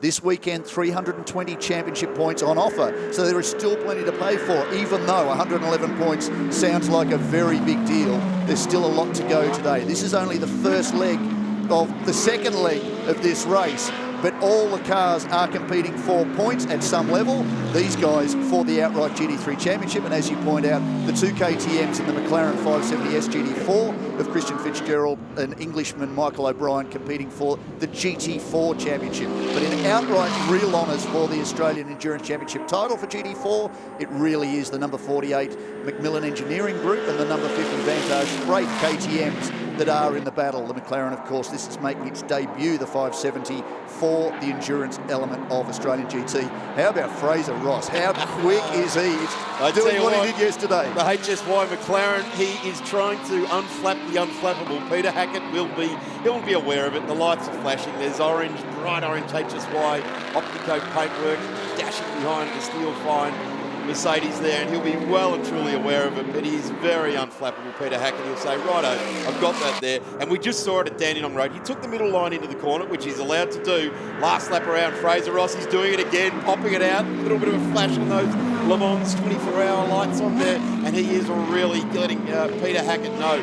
We've got the best part of 50 minutes still to go in this race. Fraser will be well aware, again, Sean, a little bit of housekeeping. We have to catch up on the number 63. He's going to be through the pit lane for 2 separate pit stops in this race. Unfortunately, pit lane infringement yesterday, which was a tough deal. They actually moved the car during the stop. That unfortunately enforced a pit stop under the rules. Of course, a lot of discussion about that this morning. They will have to serve a second penalty, so twice through pit lane for a compulsory pit stop window. How they work that, Chris Papadopoulos, former Renault F1 engineer, he's down there working out the strategy. There's Fraser Ross still working the rear of that number 63 Eggleston Motorsport Mercedes AMG. Deja vu, Daz. We saw this yesterday. It took Fraser Ross quite a while to get through, but once he was through, it was lap record after lap record after lap record, ultimately getting down to a 108.1. But initially, of course, it was Peter Hackett who set that record. You've got a point. Fraser Ross there just got all sort of wobbly over the ripple strip here as we see Liam Talbot appear in the background in the Trofeo Estate Lamborghini. He's now set the fastest lap of the race. So we could have had a lap in Racing 2 with an AMG and a McLaren. We've now got an AMG, a McLaren, and a Lamborghini. Have a look at that, the Raging Bull in its matte black. If you're going to have a Lambo, have a matte black one, of course. Be the menacing man out there. And that is what Liam Talbot is doing. He's ranging on Fraser Ross. Fraser Ross has had his eyes forward, as has Liam Talbot. And in fact, I think these guys have not had one even look in the mirror. Just watching there, Peter Hackett, very, very poised race car driver, experienced guy at this job. And he is using every bit of that now. Have a look at that, GT cars up and over the ripple strip there. Not ideal for these cars to do, but that gives you the intensity of the competition. This was where Fraser Ross got himself a little bit rattled under brakes up here. Pete covered him off. He's holding his line nicely. Ross went up on that ripple strip. He's done it again. The McLaren's been set up to ride the bumps, as has the Lambo. He's getting all sorts of wrong there with the Lamborghini. And it looks like we've got one of the KTMs in the GT4 Championship in pit lane. Well, David Crampton, unfortunately, was classified a DNF in the first leg yesterday. He had an off when the rain came, because one of the highlights of yesterday's race was inclement weather. It really hit partway through the race, caught a few of the drivers out on slick tyres. In fact, so much so, Jim Manolius came down pit lane to change to the wet Pirelli-controlled tyre. 2 laps later, he's back down pit lane to change back to the dry. It was that short a window, but just hanging on, Dave Crampton, at about this part of the circuit, just lost the tail of the car. He said, I collected all that polystyrene down the inside. That'll cost me a little bit in signage bills, but it felt like there was more damage to the car. Of course, that car also broke a kingpin in the left rear for Trent Harrison, lap 4 in practice on Friday morning, so they weren't sure that there wasn't a similar issue. So that's why Dave Crampton's there. They couldn't start working on the car until they were out of Parc Fermé conditions, which was the exact moment the race started. That's why they're still there. They couldn't affect any change to the car after the opening leg. That is part of more of what we'll explain about this 3-hour race being broken into 3 one-hour parts. That's an unfortunate sight. The number 65 entry is back in the garage, and Brendan Woods, a little bit of work to do for the Daytona Coupe. Brendan Woods, a very, very talented engineer and race car driver, and that's a shame to see the number 65 parked up there in the garage for the time being. Richard Bendel just attending to the windscreen there, getting it nice and clean for when they push the car back out in this race. Have a look at Liam Talbot. He's almost gone touring car style here with this Lamborghini. He's up over the ripple strips. He's riding the bumps here at Sandown International Motor Raceway, the jewel in the crown of Melbourne motorsport venues. And he's gone round. Liam Talbot at turn 4. His charge has just come to a halt for the time being.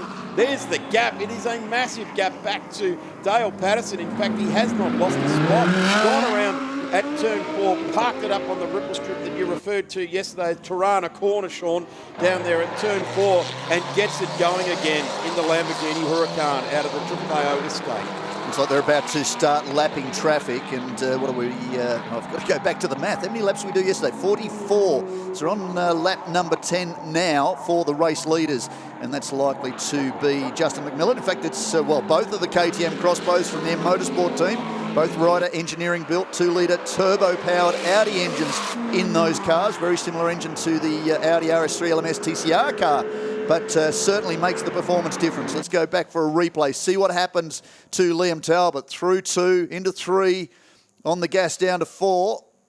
Up on the curb, as you say, and just not too much opposite lock in a GT3 car, unfortunately. You can swing the elbows only so far. It was about 150 metres before that. I said he's gone all touring car style on us, and you can't do it in GT cars. They don't they get beached if you go up on the ripple strip, and unfortunately, Liam Talbot has just put the Lambo back. Hasn't lost time on the road as such, because he's still sitting third in the race, but he's certainly lost places to the opposition out there. There's Ben Stacks sitting there in the background, very much a Porsche specialist when it comes to Sandown Raceway. He will jump into the number 29 entry, the Lamborghini Huracan Super Trofeo Evo, the all-green entry from Trofeo Motorsport, currently being run by Jim Manolius, back there in position number 8. So Jim will be done by the time he comes to his pit stop. Again, we've got to go back to a 3-hour race. No one driver in a 2-driver operation can do any more than 55% of race distance as they come to put a lap on the number 74 entry, the McLaren 570S GT4. Christian Fitzgerald behind the wheel. He will hand over to Michael O'Brien during the compulsory stop for O'Brien to complete it. He is currently number 3. He's just been classified 3rd in Pro-Am in the British GT Championship after the 2nd season in a McLaren 570S, so good mileage in that car. There is Jeff Emery still charging around. He will hand over to none other than Garth Tander, and we saw at the Bend Motorsport Park Once Garth gets the bit between the teeth, he starts the fire. Dave Crampton's not had a great weekend so far. These are some of his formative laps after the couple of failures they've had. So he's out there just keeping out of trouble and a little bit further back in this race. But fortunately, because of the 3 legs, he is able to rejoin. If this was a normal 3-hour race, start to finish, they would have been out very early yesterday. Ben Schutz is back out on track there as well in the Sin, so I would suggest at this point in time they've probably swung around to a little bit of a live test session with the Sin car. It's certainly being developed here in Australia for the factory out of Bulgaria and working very, very hard at it. Hey, we have had 12 laps now since the restart of this race, leg 2, and these two have been glued together, and combined there's only been one tiny little mistake for the HSY Auto Parts Opticoat McLaren, which was coming onto the straight about 5 laps ago. These guys are really driving super intelligently, using everything at their disposal. And I would say, Sean, at this point in time, it's a millimetre perfect type of race. It's not throwing the car at it. It's staying fast. It's using classic racing lines. It's keeping the car smooth. It's keeping the tyre not overheating. And have a look at Peter Hackett. He's now on the flashes to let the next car up the road know that, hey, the race leaders are coming through. And the guy in the AMG steel fin car is leading this HSY Opticoat McLaren. Down the inside, no. A bit of a look. He hasn't had a look for a couple of laps, Fraser Ross. In fact, he's been sitting behind Hackett and he's been measuring him up, coming up on Jim Manolis now in the Super Trofeo Lamborghini Huracan. And these guys are just really driving very, very nicely indeed. Peter's been able to use some of this traffic coming onto the straight, like he's just done with Jim Manolis, just to give himself a nice run onto the straight there. Had to pull it a little bit back, running straight on there, but here the McLaren comes down the inside as well. And Fraser's had to use up a little bit of extra real estate to get that done. It certainly hasn't lost track place on Peter Hackett. If anything at all, he's gained on him. That was like DRS, except using a Lamborghini Super Trofeo Evo. I could see what Fraser was thinking. Absolutely. Here's a slingshot. I'm going to get him down the end of the straight. Didn't quite happen. Talking to Ryan Simpson yesterday after the race, because he didn't take part in the race yesterday. He will do the second half. As long as Fraser Ross doesn't do any more than 55% of total distance, then it's all right for Ryan Simpson to jump in. So at some point after the 21-minute mark of this race, which is about 2.5 minutes' time, teams can affect their compulsory pit stop. You still need to do a minimum number of 3 compulsory pit stops. But under the rules of it being a shortened or a 3-leg endurance race, you don't have to do it necessarily right in the middle of the race. We're used to seeing the 60-minute sprint race. It's between the 25 and 35-minute mark. In this instance, we get to the 45% of full race distance is 21 minutes into this race. Then drivers can safely change after that point and go through to the end if they need to. Good to see James Moffat here in pit lane, just keeping tabs on things. I'm sure he'd like to have that kind of horsepower under him, certainly around Sandown Circuit. But the interesting race at the front is, again, we have to add on the legs from the first race. That was won by Peter Hackett by 9 minutes over Fraser Ross. 9 seconds over Fraser Ross. So there's 9 seconds they are actually behind. Part of the reason why Fraser Ross wants to get in front of the 63 Mercedes as quickly as he can. But again, talking to Ryan Simpson yesterday, he said, we just don't have the mumbo to be able to get past the Mercedes in a straight line. So we saw it yesterday. This was very much the scenario for the first stage of the opening leg. And ultimately, the pass came as a result of an overtaking move through lap traffic. So we saw a little bit there. I guess Fraser Ross was hoping he might be able to use Jim Manolius in some course, in some fashion along those lines, but ultimately he hasn't been able to, and he's still charging around behind Peter Hackett. Fraser has a little glance out beside the AMG there as we go to pit lane with Eminata Francesco. Just checking in with Chris Fitzgerald, who hasn't had the easiest weekend. What have some of the challenges been for you guys? Yeah, in the race yesterday, we are Dave in his car on a wet track on slick tyres, unfortunately clipped the wall and bent the steering, so that was a challenge getting that back out again. The guys worked really hard to try and get it before the end of the race, but couldn't quite get it, so they just had to finish that off this morning. But the car's back out there again circulating. Glenn just about to go out. Glenn and Justin, of course, in the fight or in the lead for that GT4 championship. Yeah, they're currently in second and behind the McLaren. Unfortunately, yesterday the really bad timing of the safety car meant that we went down a lap. But you know, hopefully with this pit stop, and we should be able to get back on their lead laps shortly and hopefully contest. I'll let you get back to it. Thanks, Chris. Thanks. Great to see Chris O down there. He does a fantastic job. If you've got him in your corner calling the shots, you're going to have a great weekend, and a really talented young man in motor racing. Have a look at this, Fraser Ross again. I tell you what, Hackett now knows he's there. He's just pulled himself up short and taken the shallow line into Dandenong Road there. So Peter Hackett, really, these guys are operating very, very well together here at the moment. They're not really getting too mixed up with each other. I'm not going to say it's going to continue through the entire race, but certainly they're running their own races. They're holding their lines, holding classic lines, fast lines. As we see Brendan Woods just ejecting out of pit lane in the Daytona Coupe, built out of all the race developments a number of years ago now, done numerous 12 hours at Bathurst, and certainly a lot of state-level sports car racing. And we see the modern GT3 trim cars come storming on through. Both these cars' current spec outfits. And it wasn't that long ago that we had a German representative, an English representative, an Italian representative. Well, at the back of the shop, we've got an Australian car there as well, Trent Harrison. Looks like getting himself prepared to jump into one of the crossbows. No, it's Glenn Wood. Glenn Wood, is it? My teammates, they both work for Wolf Chester, which is Glenn Wood's business, but in the Equity One suit, that is Glenn Wood. He's about to jump into the 48, and I'm sure Justin McMillan will be straight up to the lounge to kick back and relax and watch the blue and black KTM crossbow of McMillan Engineering Group running around, with Glenn doing the rest of today's work.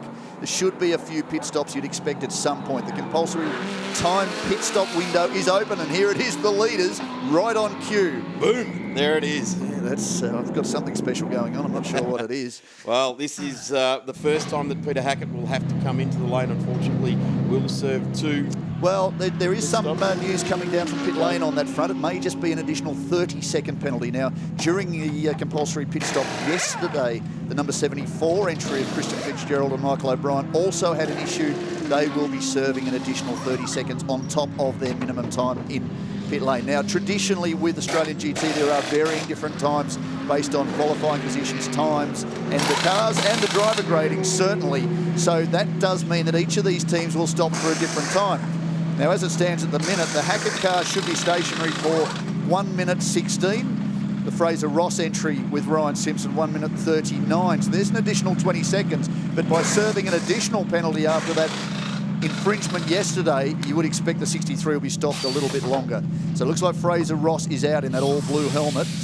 And that will put Ryan Simpson alongside. And okay, Ryan Simpson's the second driver, but so far he's proven to be very, very handy. He's a handy second driver. Just go down and ask Jim Policina, you want to win some production car races, you put a dab hand at it like Ryan Simpson in. Interestingly enough, the McLaren going for left front new tyre there. So I dare say that didn't get a change in yesterday's race. And the Mercedes is getting scrubbed new boots all around there. So that is interesting also. That a left front, Sandown really left front, spent a lot of time hanging in the air or not making a whole lot of heavy contact with the ground. Right front traditionally here just absolutely cops a hiding. The Merc got some right front attention. Have a look at this. This is the Sin up against the Camaro. Here's really a drag race with it. Here's a drag race. Actually, it's interesting. A guy with a 7.9 litre Chevrolet Camaro saying that, wow, how fast is that Sin in a straight line? Yes. Explains to you exactly how fast they are. Kate Harrington on screen doing the work.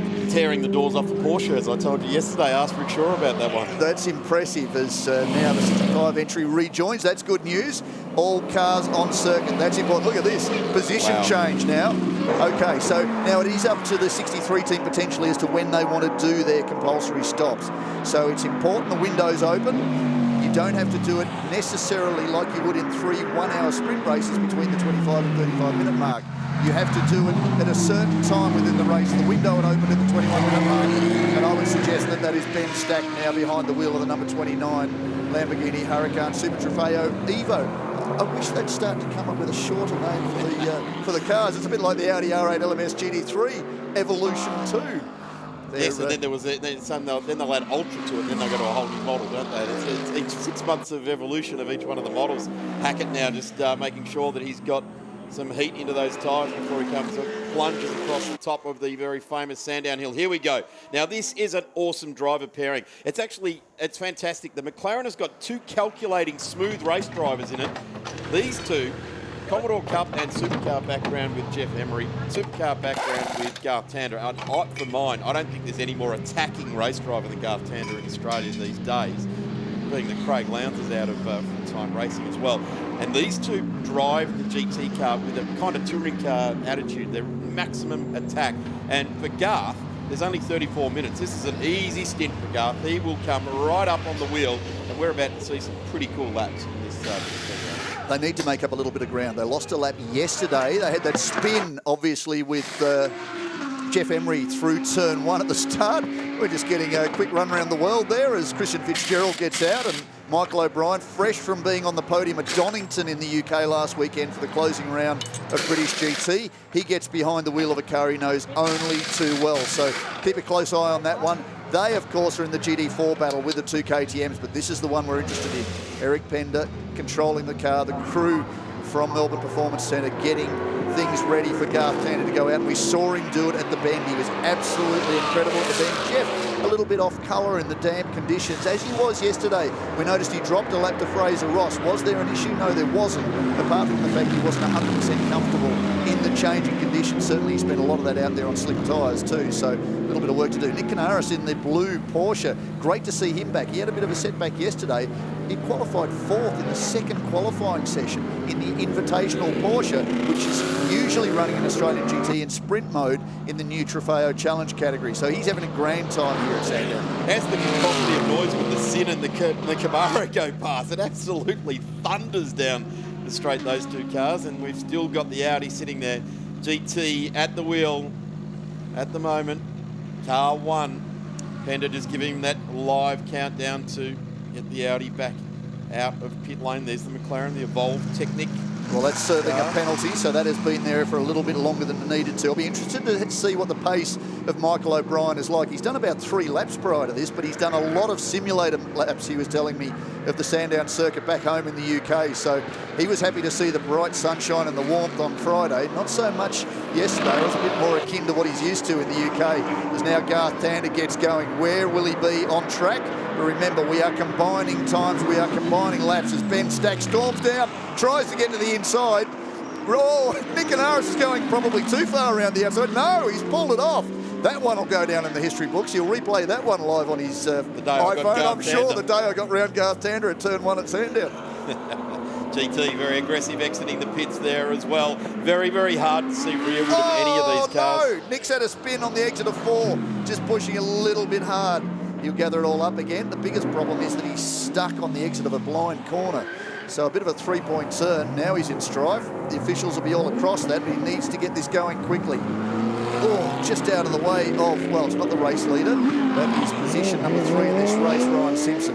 Liam Talbot continuing to lead, but of course has not stopped, nor has Dale Patterson, who's now 32 seconds down on the 129 Lamborghini. Canaris getting going there again. Here it is.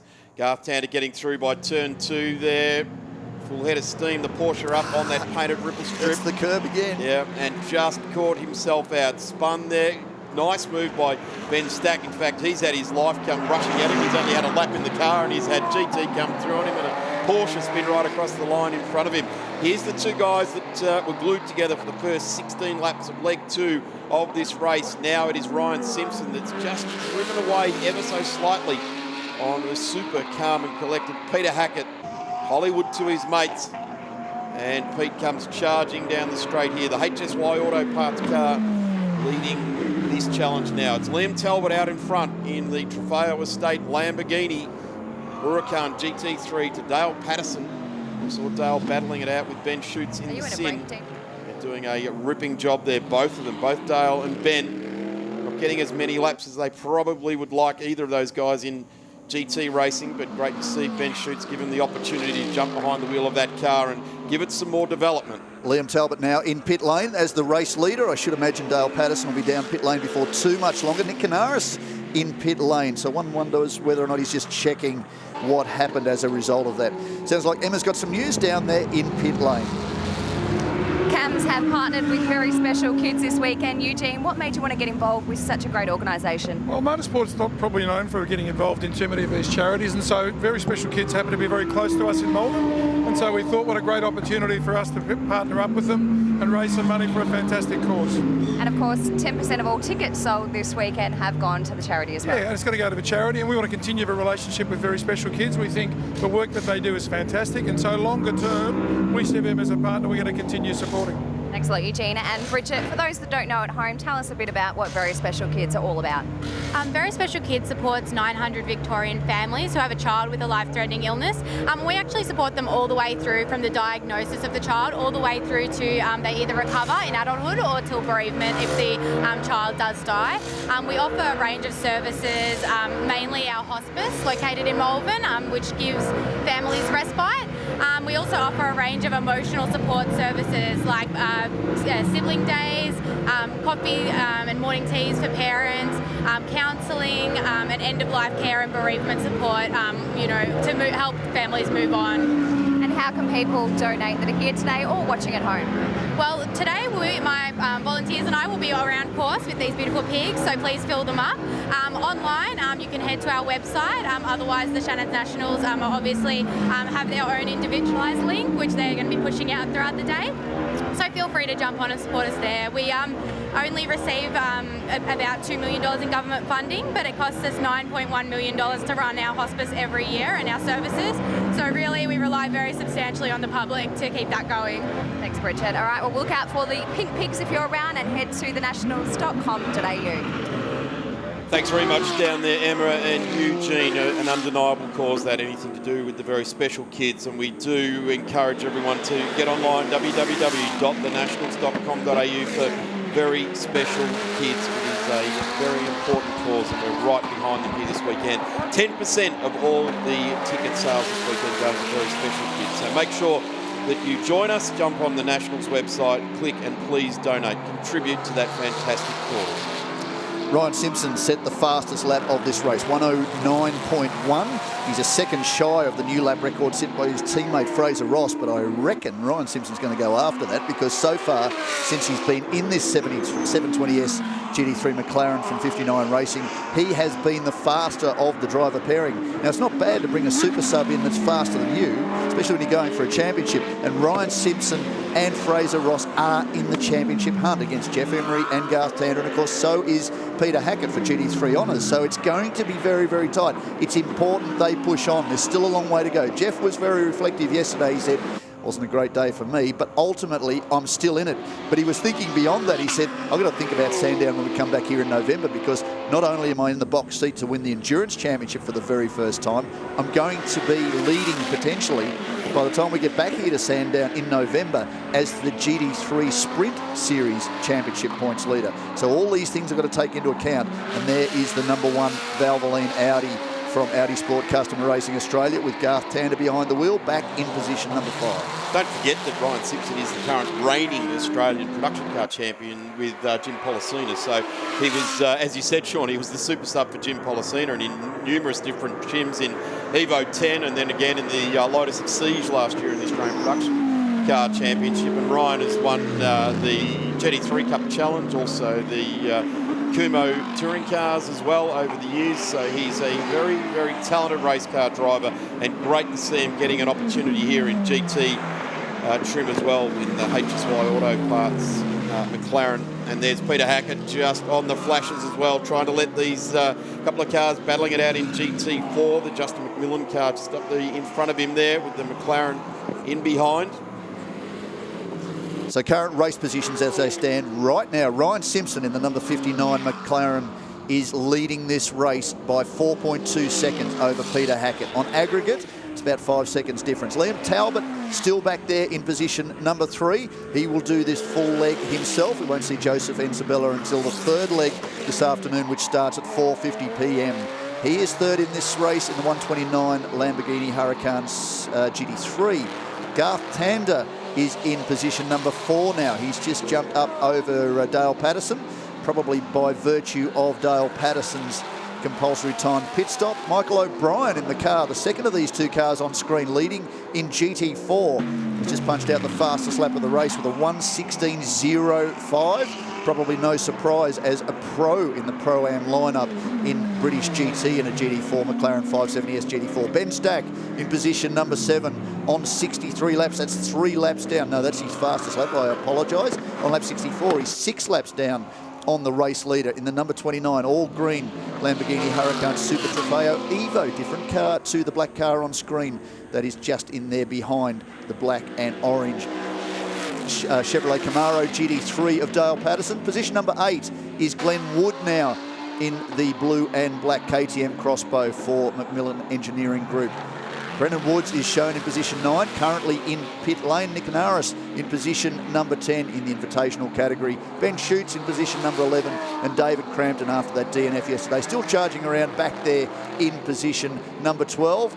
Third in class in GT4, adding some valuable championship points, but vitally for him, also adding some valuable miles after spending a lot of time watching the team repairing the car in the garage. Liam Talbot here taking on a pro stock in a drag race down the straight there, cuts a big hole in the air, but Liam just getting through there in the Trofeo Estate Lamborghini Huracan and getting through very nicely indeed. Garth Tander now setting fastest lap of the race, and since he's emerged out of pit lane at the helm of that car, he's set fastest lap of that car in this race, but now he has now set the fastest lap of the entire race as well. So Garth Tander up and about, trying to push through the message from 4th place. It's going to be pretty difficult this weekend to peel that number 1 off that car. It's certainly coming into this round super red hot favourite. Speaking of peeling things off the car, was that a P plate I could see on the back of that McLaren? Let's have a look. Oh, it just cut away just in time. Maybe that's just a nod to Michael O'Brien. You might be a pro in the UK, old son, but you're a rookie when it comes to Sandown and Australian GT. Liam Talbot still circulating very, very nicely in position number 3. Of course, he took victory at the last round of the Australian Endurance Championship alongside Shane van Gisbergen in that very car. It was a strategy play during a pit stop due to a safety car intervention. One of the KTMs had stopped on circuit. They were hoping it would restart, didn't restart. They called the safety car at about the same time. They managed to get the KTM rolling. By that stage, though, the Trofeo Motorsport crew had called Shane van Gisbergen down pit lane. He emerged after his compulsory stop, his 3rd compulsory stop, a little bit further back in the pack, but by the time everybody else committed their final stop, he was comfortably in the lead. And despite Garth Tander absolutely charging in the number 1 Audi over the closing laps, he was unable to shut down his former supercar rival, well, supercar teammate, as it turns out, for the Endurance Championship this year with the Red Bull Holden Racing Team, as Glenn Wood continues to fire around in that blue and black KTM crossbow, on his way, if they keep this consistency going, to their maiden Australian Endurance Championship title in GT4. Of course, Glenn Wood and Justin McMillan, a lot of miles together in the Lamborghini Gallardo GT3 REX, another of the Ryder Engineering built machines in the Interloy colours for many years. They were on pole last year in the outright category in GT3. I think Justin won his last championship was in the Victorian Sports Car Championship in his Gallardo LP 520 before he went to the REX. So he's won championships before, and on this particular track won races in sports cars as well. So good to see them sticking with it. Of course, the Macmillan Group recently moved from their home of many years in Port Melbourne out to a brand new factory in Dandenong. So very, very close to home for that team as well. Here's Ryan Simpson, the HSY Auto Parts, McLaren, cutting a fine figure out of turn 4, drives up to the back of this massive Camaro. Dale Patterson, one-time police officer, now race car driver. DPM Motorsport down to the side of that car, and here comes Peter Hackett up underneath the Shell Bridge.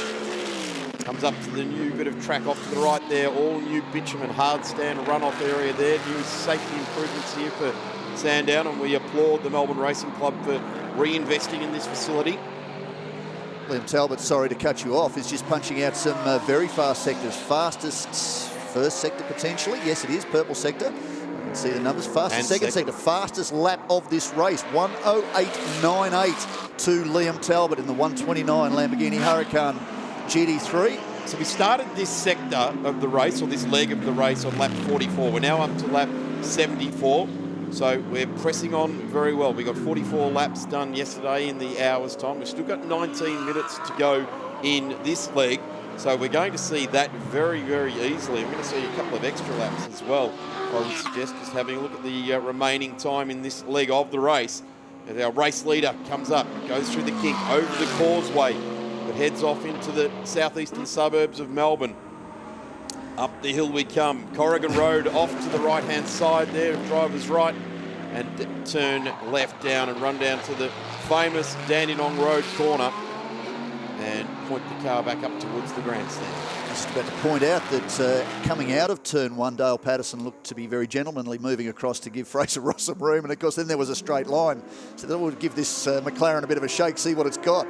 Garth Tander, well, he's just replied 1:08.959.2. 3/100ths of a second now, the difference between Talbot and Tander. So Tander's finding some pace, and we saw this yesterday. It was about 40-odd laps in that they actually started to really take some time out of that long-standing lap record of John O'Lester and the Ferrari 458 GT3 from Trask Family Motorsport. The names are too long. Really good to watch Garth Tander when he's on maximum attack like this. He's such an entertaining race driver. It's attack every corner, under brakes, turning in, just riding all the advantages of that Audi, and getting these lap records in, be absolutely ragging that thing, having a ball whilst doing it as well, as is Peter Hackett. Different driving style to what we've seen out of Fraser Ross, Ryan Simpson and Peter Hackett, because Garth will be on maximum attack. Dale Patterson. Car attacking the curbs here. We just watched Peter Hackett just clips the curbs, just feels the rise of the curb, keeps the car off it, points it straight, gets the boot into it. Very classic kind of race driver, a lot of Formula racing in his background, particularly Formula 3. Dale Patterson cost a little bit of time for Ryan Simpson last time out. He was up to about 4.8 seconds lead over Peter Hackett. That's dropped back to 4.5, now gone back up to 4.8. Garth Tander's taken another 10th out of the fastest lap time. 1:08.87 last time round, as he looks to try and close down some distance on the drivers around him. He's got past Dale Patterson. They are classified 74 laps. The race leader, Ryan Simpson, Peter Hackett, 76 laps. Liam Talbot back on 75 laps. Now the GT4 leader, Michael O'Brien, as it stands right now, 1:14.9 last time round. A little bit of traffic. No, he's gone quicker again. I'll tell you what, with these fast cars coming up, Ryan Simpson and Peter Hackett on Dale Patterson, it's spurred him on, hasn't it? He's setting fastest seconds to go with these guys. Now 74 laps overall, 30 laps into this part of the race, and he is absolutely responding, ticking off fastest laps of his own as we go down to the pit lane with Emma.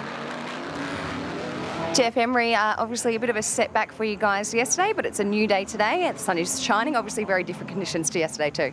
Yeah, look, obviously I had an error there on lap one there, and that's obviously cost us a lot today. So we're paying that price today in our pit stop. So it's going to be a tough race for us to even get on the podium, I think, this weekend. But look, I guess it's been a long championship. We're in the last round of it now, and obviously we've just got to keep the car running now and to take out the endurance championship. So that's pretty much our main focus right now. That's a good focus to have, because an Audi has never won the endurance championship. That would be great, wouldn't it? Yeah, correct. Yeah, we had a fairly decent lead coming into it, but that eroded with the error yesterday. But it'll be really good for Audi to take out this championship, and obviously then where our eyes will be forward for the main GT championship. So it's all about championships for us. Thanks, Jeff. Good luck. Okay, thanks guys. Cheers. Good stuff, Jeff Emery. Got a great history of Commodore Cup and Development Series type racing in touring cars, and he has absolutely turned his hand, like his mate Tony Bates, to GT racing. In fact, Tony won this race, the second race of this round at Sandown last year, and really good to see Tony up there. Really good mindset. It's all about the championship. Boy, going back to back, that'll reverberate all the way back to Germany, won't it? If in Australia they've won the Audis won the GT championship and the endurance championship. Well, it's funny, I do a lot of work with Audi China with the Audi Sport R8 LMS Cup, in which Tony Bates is competing this year. So too Yasser Shahin. They sent me a message earlier in the week saying, send me some pictures of that #1 Valvoline Audi, because if he wins that championship, we're going to celebrate it. So it is important news around the world for a manufacturer like Audi. This weekend, in fact, Mercedes AMG Customer Racing, so too McLaren Customer Racing have been right across what's going on. There's Peter Hackett now right across Dale Patterson. That was important because he saw that Ryan Simpson had lost some time. Well, Ryan Simpson not losing too much more time now. He's out by 5.6 seconds. Now, we hope by the close of this race, all those differences between the teams in the first race have been resolved in this race, so we have a better idea of where we're going to go. We go into the third leg of the race, and like any of these endurance championships, it's not really until the last, say, 25% of the race you have a good idea of how it's going to play out. So come the midpoint of this afternoon's race, it's about 2.5 hours into the 3-hour complete distance, the last half hour of this championship, things are going to get interesting. This is very telling, as Liam Talbot just holding up Ryan Simpson. Ryan's going to tuck in behind the Lamborghini. This will be interesting. V10 versus twin turbo 4-litre alloy V8. What will it be like at the end of the straight? Not much of a draft off Glenwood's KTM. He's out of the way. As down the inside goes Ryan Simpson. Expected to see that. Yeah, and just given plenty of racing room by Liam Talbot. Probably used a fair bit more of the exit that he was looking for. Not much of a braking duel, that one. Garth Tander still a little bit further back. So Ryan Simpson gets around Liam Talbot. That was positions 3 and 1. Simpson continuing to lead this race, continuing to charge around and try and change that deficit that they have to Peter Hackett back there in second position, just coming through middle of the screen now. So just in that last shot, we had cars 1, 3 and 2 on the road. Cars 1 and 2 in the race. So the number 59 of Ryan Simpson and the 63 of Peter Hackett, the only cars now on the lead lap. So that's now put Liam Talbot down 1 lap. So in overall sense, 79 to the 2 cars that I mentioned of Simpson and Hackett, that one there. And the Lamborghini has gone 1 lap down. That menacing black Trofeo Estate Lamborghini Huracan has gone 1 lap down. So 2 cars on the lead lap. And this is the guy that's in second place, Peter Hackett. Fantastic race driver, a pleasure to watch. As we've got both of the Woods and Shoots cars back into pit lane there. So as I suggested just before, those 2 cars, Sean, maybe using this as a bit of a live test session at Sandown. Of course, the final state round is next weekend at Phillip Island, and both those cars will be running in the sports car race there. So they'll be doing some good testing of that. Here's a good example of GT3 versus GT4. You've got an absolute monster in a straight line in the 71 Camaro versus the 48 Macmillan Engineering Group KTM through the twisty stuff. Glenwood's got the lights flashing. Yeah, righto, mate. See you later. See you later. Yeah, it's a long straight I'll now. see you at Dandenong Road, I'll buddy. send you a postcard. It certainly shows and highlights just the benefit of a lighter car, more nimble, the way it makes its power and torque. Very much on the brakes for Dale Patterson trying to get through the 1, 2, 3, 4 complex, whereas Glenwood's absolutely firing it through and saying, come on, son, out of my way. I've got to hustle. I've got to get the skates on. Because as things stand at the moment, the Michael O'Brien McLaren 570S GT4 is in 7th position outright in this race. Glenwood in 8th position. He's a little bit further back. Fastest lap for Glenwood, a 1:16.02, which is very, very impressive. Michael O'Brien, a 1:14.8 out of the McLaren, but it's a car he spends most of his life on in the UK. Of course, the British-built supercar, McLaren 570S GT4. Great to see it back after a strong debut at the hands of Ryan Simpson with the season opening Australian Grand Prix round 1 of the Australian GT Championship back in March. The other 2 races, well, they were won by Glenwood in the number 48 KTM Crossbow from Macmillan Engineering. On screen, Garth Tander continuing to charge around 1:08.87 fastest lap. Just not too many laps ago, the timing monitor was lit up like a Christmas tree with green sectors, green laps being fastest laps for each car, purple sectors for Garth Tander and also for Liam Talbot. And as it stands now, Garth Tander has the P4 time, and he is back about 80% of a lap behind the car on screen, the 1:29 entry of Liam Talbot. So he's got a bit of work to do. There is the GT3 leader, sorry, number 2. He might be leader overall, though. We'll work that out at the close of this session. Keep up to date with the social media platforms as we get the news from the garage area and the paddock after this race before leg number 3, the final leg of the 2019 CAMS Australian GT Championship. It'll be with you this afternoon live on Nationals TV from 4:50 p.m. There is Michael O'Brien. It's going to be lights ablaze by the time we get to the end of the final race here.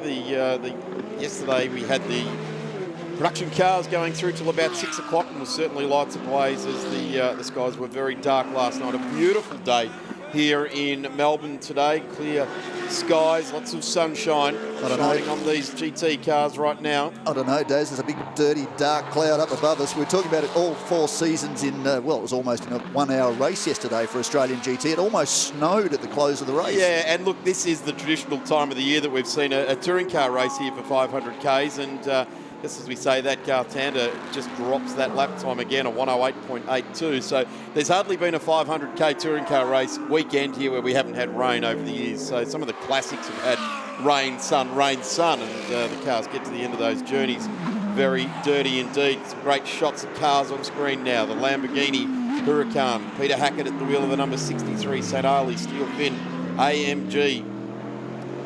into the closing 10 minutes of this race. The cars will be brought under safety car conditions at the end of the race. To that point, the gaps between each of the cars in the field will be recorded. The cars will start behind safety car at 4:50 p.m. this afternoon for the final 1 hour leg of this 3-hour endurance race. And then during the compulsory pit stops, the times will be readjusted so that we go to the checkered flag with everybody in their correct order and still racing for track position. Interestingly and outright, the Ryan Simpson car and the Peter Hackett car are very closely matched still in this race. So they will carry that fight through to the final leg, and it's up to Garth Tander and Jeff Emery to just control their pace, make sure they get to the finish, and they, in all likelihood, will be able to take Audi's first ever Australian Endurance Championship title. Glenn Wood now at the wheel of the green Super Trofeo there, the Hemakinesis Trofeo Estate car, and he is being hunted down by our race leader Ryan Simpson. Looks to the inside and drives on through there. Just watching some great shots of Glenn Wood in the other of the KTMs, driving it almost like a go-kart. Just absolute maximum track attack, everything at it. Full lock, gloves up in the air, giving it a good steer at it, and really wobbling around there, giving it a good old run. Keep an eye on the 59 car. He's just set at purple sector, I think. No, that was last lap, and he's just charged through to his fastest lap of the race so far, a 1:08.96. And Michael O'Brien, his fastest lap of the race so far, a 1:14.8. So still plenty of good pace out of these cars. David Crampton, good to see him running around. Doesn't look like he's going to pit anytime soon to hand over to Trent Harrison. Could expect to see the local driver. Also works with Glenn Wood and teammate of Glenn Wood, of course, with M Motorsport. They do a lot of karting together. Garth Tander, 1:08.76, so another 10th off. The new benchmark, of course, 1:07.96 set in the closing stages. In fact, I think the last flying lap by Fraser Ross yesterday in that opening 1 hour leg of this 3-hour Endurance Championship final. Which was really a good trademark of Fraser Ross's back in his Porsche days. And one of the really good things about that is it displays that the Pirelli tyre at the end of that 44 laps was still good for a lap record, doesn't it? Absolutely super durable race tyre. The weapon of choice at Mount Panorama for the 12-hour is the Pirelli tyre, running through the Australian GT Championship. Sorry, Daz, the Control DHD2 tyre is used by most of the leading championships around the world. Of course, the American Series uses the Control Pirelli tyre. The many the many Blancpain Championships, Blancpain GT World Challenge Asia, the European Championship, etc., use the Pirelli DHD2 Control tyre as the slick. The WH is the wet. Ben Stack just getting out of the way of the teammate as Liam Talbot charges on through. His pace still very good. 1:08.98 is his fastest lap, but Garth Tander again lowered it each lap. It's been a 10th or so each lap the last couple. It's now down to a 1:08.69. So Garth Tander continuing to find pace. A lot of data from Pirelli. They've got the engineering crew down there in pit lane. They keep across everything. We get updates on track temperature and ambient temperature for each of these sessions from Chris Montgomery and the team. Simon Poole, of course, who looks after a lot of the technical side of Pirelli tyres in this part of the world. New Zealander, he is here on track as well to keep up with everything that goes on with this championship. A great partner to the Australian GT Championship over many years. And speaking of great partners, Dutton Garage, who are iconic in Melbourne in sports car circles. They are great supporters now of Australian GT. We welcome them for the very first time this weekend. They form part of the new Dutton Garage Sandown GT Cup, for which this weekend and the weekend between 8th and 10th of November the supercars form a part. Just wonder whether Peter Hackett lost a bit of pace there just going through that part of the circuit. I don't think it was. It's certainly been a slow close in on Liam Talbot compared to what Ryan Simpson did. He got onto the back of Liam Talbot and got through.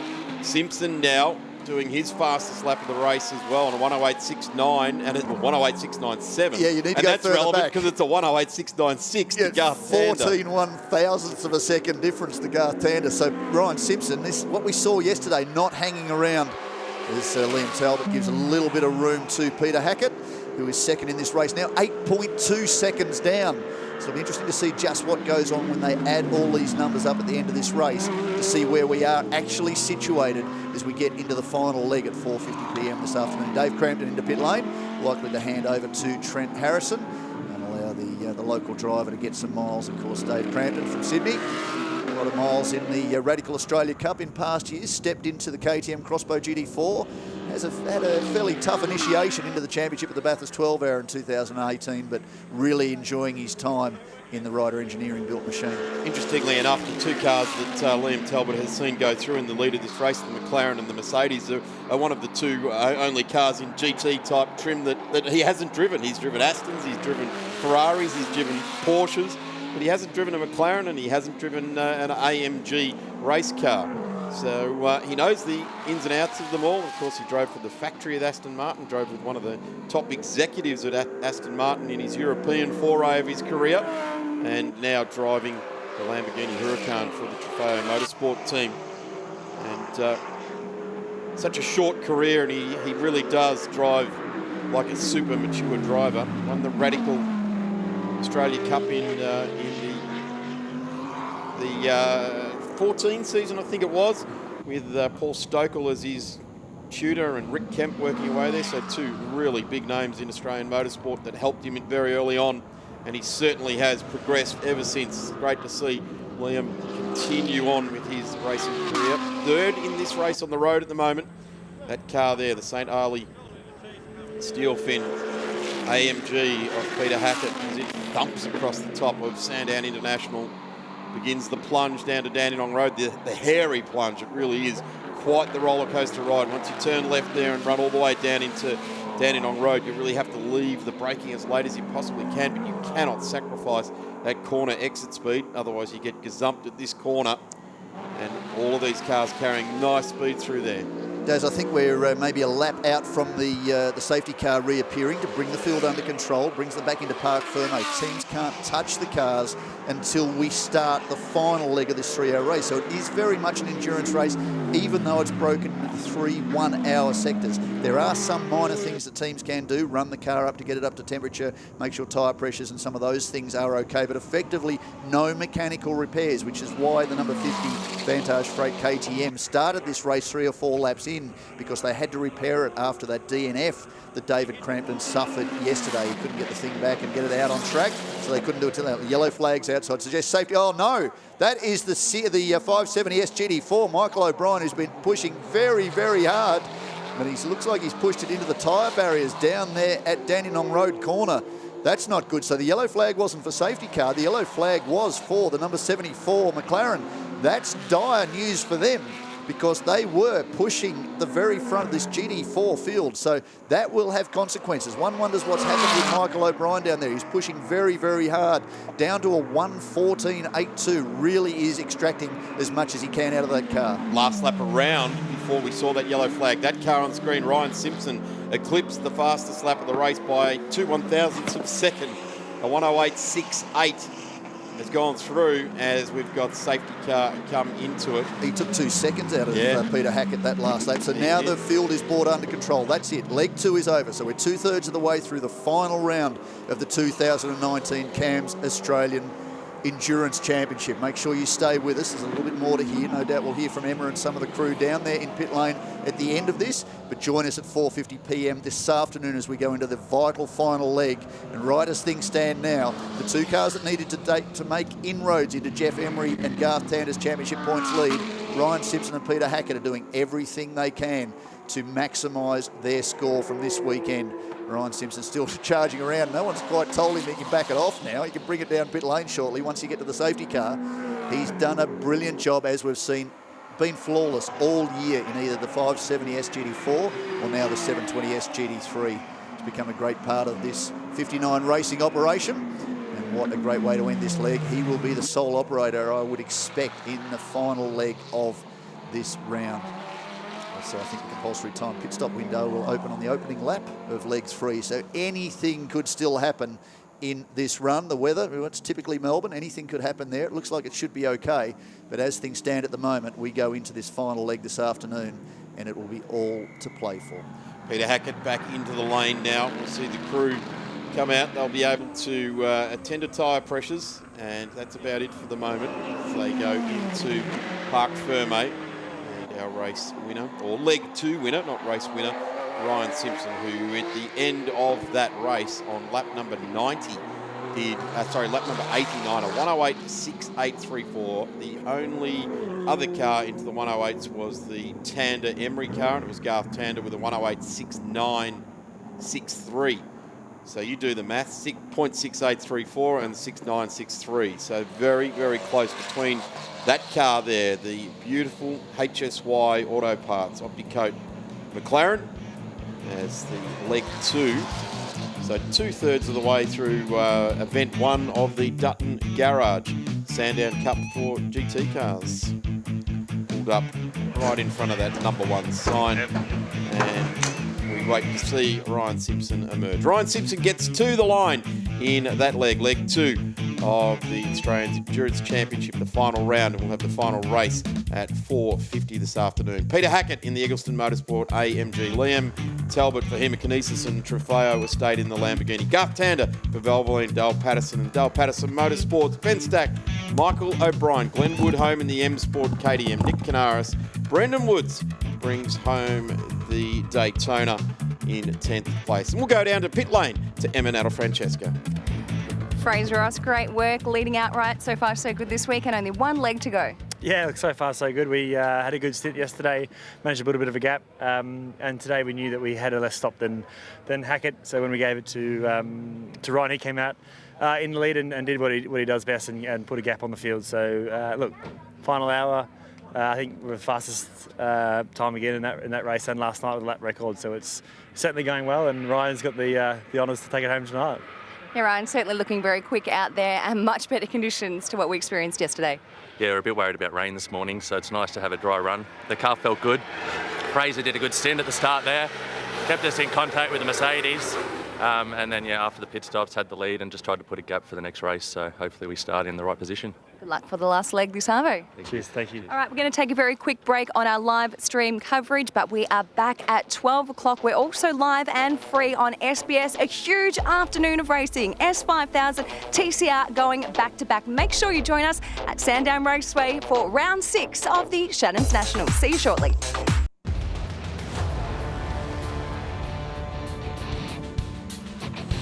Stay with us, trackside here at the Shannons Nationals. We'll lead you right into the 6 o'clock news on your favourite network around the country off the back of our live streaming. 45 minutes left of racing for these cars on track, the multi-million-dollar field, the Australian GT field, and they are running for the CAMS Australian Endurance Championship. This is leg 3 of a 3-hour race. It is been run in 3 different parts. First off yesterday afternoon, second again this morning, and this is the final stanza. Add it all up and will give us ultimately a race result. And the cars are actually out on track now, under control with the safety car, and being brought together to restart the race. As I said, there's 3 legs to this race, or 3 stanzas to this race, whichever way you want to look at it. And it will be Ryan Simpson that is leading them away to Peter Hackett. And just as we're seeing them now, this is actually how they came across the line. I'm Darren Smith. Right alongside me is Sean Henselwood. Sean, a little bit confusing, a little bit of housekeeping to do to bring us all up to speed with how this last 45-minute stanza, which, by the way, has started as the cars came back out into pit lane. The race timer has restarted. Sandown, this is the final of the 2019 CAMS Australian Endurance Championship. As you rightly pointed out, there's 2 legs to Australian GT, the Sprint Series and the Endurance Championship. However, the 3-round Endurance Championship also provides points to the CAMS Australian GT Championship for both the GT3 and GT4 categories. We have an invitational class here, which is made up from cars that compete in the Australian GT Sprint Series. They are the invitational cars, the green car on screen in Trofeo Challenge. The mighty 7.9 litre Chevrolet Camaro is traditionally in GT Trophy Series. They will appear on the streets of the Gold Coast in early October, or mid-October as it stands, for what will be round 6 of the Australian GT Sprint Championship. They're here also earning points as part of the Dutton Garage Sandown GT Cup, which combines the event this weekend with the event with supercars in early November. Now, it traditionally was set as a 3-hour race, start to finish, as per the race we saw at Phillip Island a little earlier in the year, so too the race at the Bend Motorsport Park. In order to make it a little bit more flexible, they adjusted it to be 3 one-hour legs, because a number of the cars in the country that can race in GT3 style competition, or certainly in Australian GT, aren't rigged for refuelling. They don't have the dry brake system, so it makes it a little bit more of a challenge. The minute they open it up to 3 1-hour legs, that has been changed. We'll explain a little bit more about that. This is part of it now. They've come out of Parc Ferme, rejoined, and are continuing. This is hour number 3. We're just about to start. So 2 hours are done in the books. Unfortunately, this one shortened to 45 minutes. For those of you that have been watching the Nationals event this weekend, the big crash not too far up the track here that Alex Davison had in the S5000 forced a delay whilst they repaired the circuit. It has managed to shut down a few miles on the last couple of races. Might I add, Alex Davison walked away and did get up to the press conference and just described the incident to the assembled press there, so that was a nice part of it. Unfortunately, a dinged up S5000 out of all of that. That was good news, but now we are running. The clock is rolling. We're 4 minutes into this race. We are behind safety car, but we are actually running. There is a championship battle in both GT3 and GT4, and whilst the invitational cars are accruing points towards the Dutton Garage Sandown GT Cup, this is very much about a championship. Now, the contenders in that championship are Fraser Ross, when Ryan Simpson is starting the 59 McLaren 720S GT3 from the front of the field. Peter Hackett in the number 63 Eggleston Motorsport Mercedes AMG GT3, and the championship points leader. He's carrying the number 1. He is a 2-time Australian GT champion. That is Jeff Emery. He's a little bit further back in the field. They've had a little bit of a rough trot so far this weekend as we get ready to go, firing at full speed. Now, the order is mixed up. That is why you see the two M Motorsport KTM crossbows in position number 2 and 3. That'll right itself fairly shortly. So as things continue on outright in this race, Ryan Simpson now starts lap number 92. Peter Hackett in position 2 and Liam Talbot in position 3. Joe Isabella in the car. Beautifully timed there by Hackett and Talbot as well. They weren't allowed to overtake until they actually got to the start-finish line, those two KTM GT4 crossbows. They timed the charge beautifully. Hackett didn't quite anticipate that Liam Talbot would be within millimetres of the tail of him running down the straight there. So two supremely high horsepower GT3 cars running down the straight there. Hackett just managing to hold off Liam Talbot. You get the feeling that Liam Talbot wants to strike back a little bit like Rambo in this race and bring it home towards the end of this weekend's final leg. Try and get to the line first in that black Iowa State. Now, unlike the Sprint Series in a 1-hour race where you will stop between the 25 and 35-minute mark of the race, in this particular instance, the pit window is open now. So you will see a number of these teams likely to jump into pit lane. As you rightly point out, it is in fact Liam Talbot behind the wheel of the 129 Lamborghini Huracan GT3, the car that's second in line there behind Peter Hackett. He finished the last leg, so he has to start this one. He will come into pit lane very, very soon. Hand over to Joe Isabella. There's Garth Tander who's going to affect his compulsory stop. There has to be one in each of these races, and they will get that out of the way very, very soon. So too the race leader, Ryan Simpson. He finished the last leg. Fraser Ross did most of the early work. Here is Garth Tander. They will be stationary for their allotted time, which will bring the field back into order, and they will be heading back out into this race, and it will be game on. Set of Pirelli DH2. In fact, it's a brand new DHD2 Pirelli slick tyre about to go onto the right rear, and a tyre change too for the they're doing a setup change on that as well. Setup change. So that's interesting. They've put the working stands underneath that car there, and they are doing work on the rear of that car. So obviously Garth wasn't happy with that setup, and he has asked for something to be changed there. He's getting full set of new tyres, so this is going to be a massive charge to the line for Garth Tander. Stickered tyres there. Just watching the Melbourne Performance set of crew going about their business. One front centre air jack under that car, two rears, all the weight towards the back or mid of this car. Now, because these cars were in Parc Ferme, this is the final leg of a 3-hour race. They cannot affect any change mechanically to the car during the brakes. So the cars are now back out of Parc Ferme. They are in race conditions, and they are allowed to start working on the car. Now, the reason he's here so long is he has a 2.5-minute stop.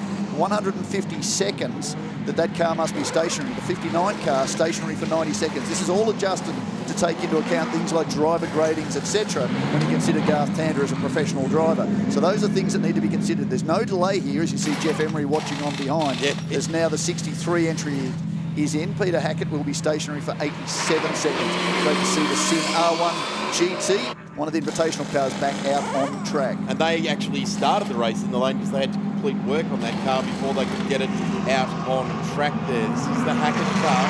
He's watching on there with Jeff Emery. He's like an expectant father standing there in pit lane. Ian Baird, one of the very, very experienced mechanics from MPC, right alongside him there. And, of course, Troy Russell also watching on, just making sure that the Jeff Emery car has got all of its work done. That clock ticking down in the front window there for Peter Hackett, just making some adjustments inside the car to his own comfort now. And this feels like an eternity to a race driver. In fact, it feels like an eternity to the whole crew. The car just sitting there being absolutely unattended in the lane, and it is getting itself set to get going again now. New set of bags on the Emery car, another set of bags on that car there as we see the Emery Tander car leave the lane. Garth Tander at the wheel. Hackett now joins on right in behind. So this is going to be a very important drive in the career of Peter Hackett. Just try and stay on the back of Garth Tander. Similar age races, different paths, different platforms of motorsport they've both done. Of course, Garth Tander taking the touring car route with supercars, and Peter Hackett did a lot of F3 racing and ultimately the last 10 years or so in GT competition. Started his GT life in a Lamborghini Diablo, driving with Rusty French and the Sky Sands team out of Team Lamborghini Australia, at the time owned by Andrew and James Smith.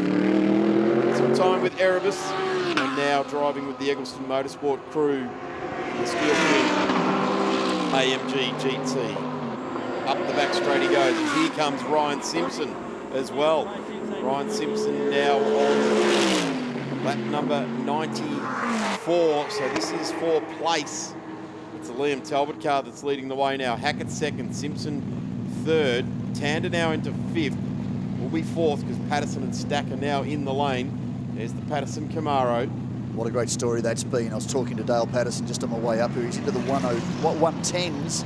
He said, I've never seen that before with the Camaro. I'm thinking I might be able to break into the 109s at some point. He's using this event for his title battle in the GT Trophy Series that will resume on the streets of the Gold Coast. Of course, he's battling young Melbourne teenager Ryan Howe, and also back here in November. So this is ideal opportunity for this car to actually get some serious miles. Great to see Ryan Howe back on board with the GT Trophy Series. A real talented young fella, should not be denied any track time. Be great to see him out as much as we possibly can, and on the streets of the Gold Coast will be tremendous. Right. Jim Manolis in the middle of the shot there with the crossbow in front. Jim not in his suit, so not taking any further part.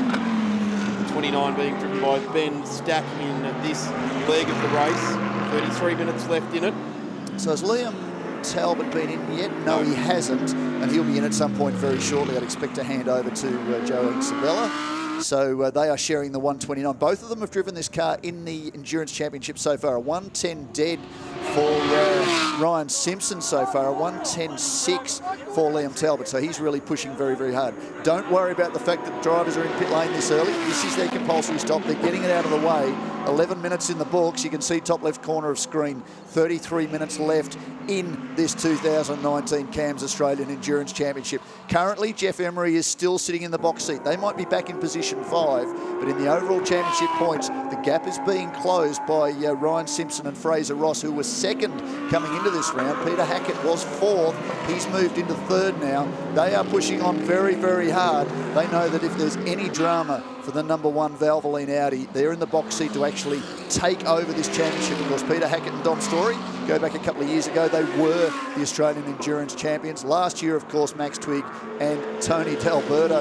Is now Ryan Simpson starting to find a little bit more pace. 1:09.4. Of course, he's got an additional move as he tries to get around. That is Trent Harrison in the number 50 Vantage Freight entry. Good through the corners, doesn't have the mumbo in a straight line of that 4-litre twin-turbo McLaren. Peter Hackett now down to the 109s as well. He's joined the party down there with Simpson and Tander. It's now Liam Talbot that's absolutely ragging the 129 Huracan out in front at the moment, trying to just get some seconds up the road so that he can come in and complete his pit stop. There is the difference between 2nd and 3rd now as Trent Harrison comes in for the number 50's compulsory pit stop. Tough weekend for them, unfortunately. Broke a kingpin in the top left rear suspension about 4 laps into practice on Friday. They had to rebuild it afterwards, pull the gearbox out, replace the gearbox. It was just a seal on the drive shaft. Everything was fine.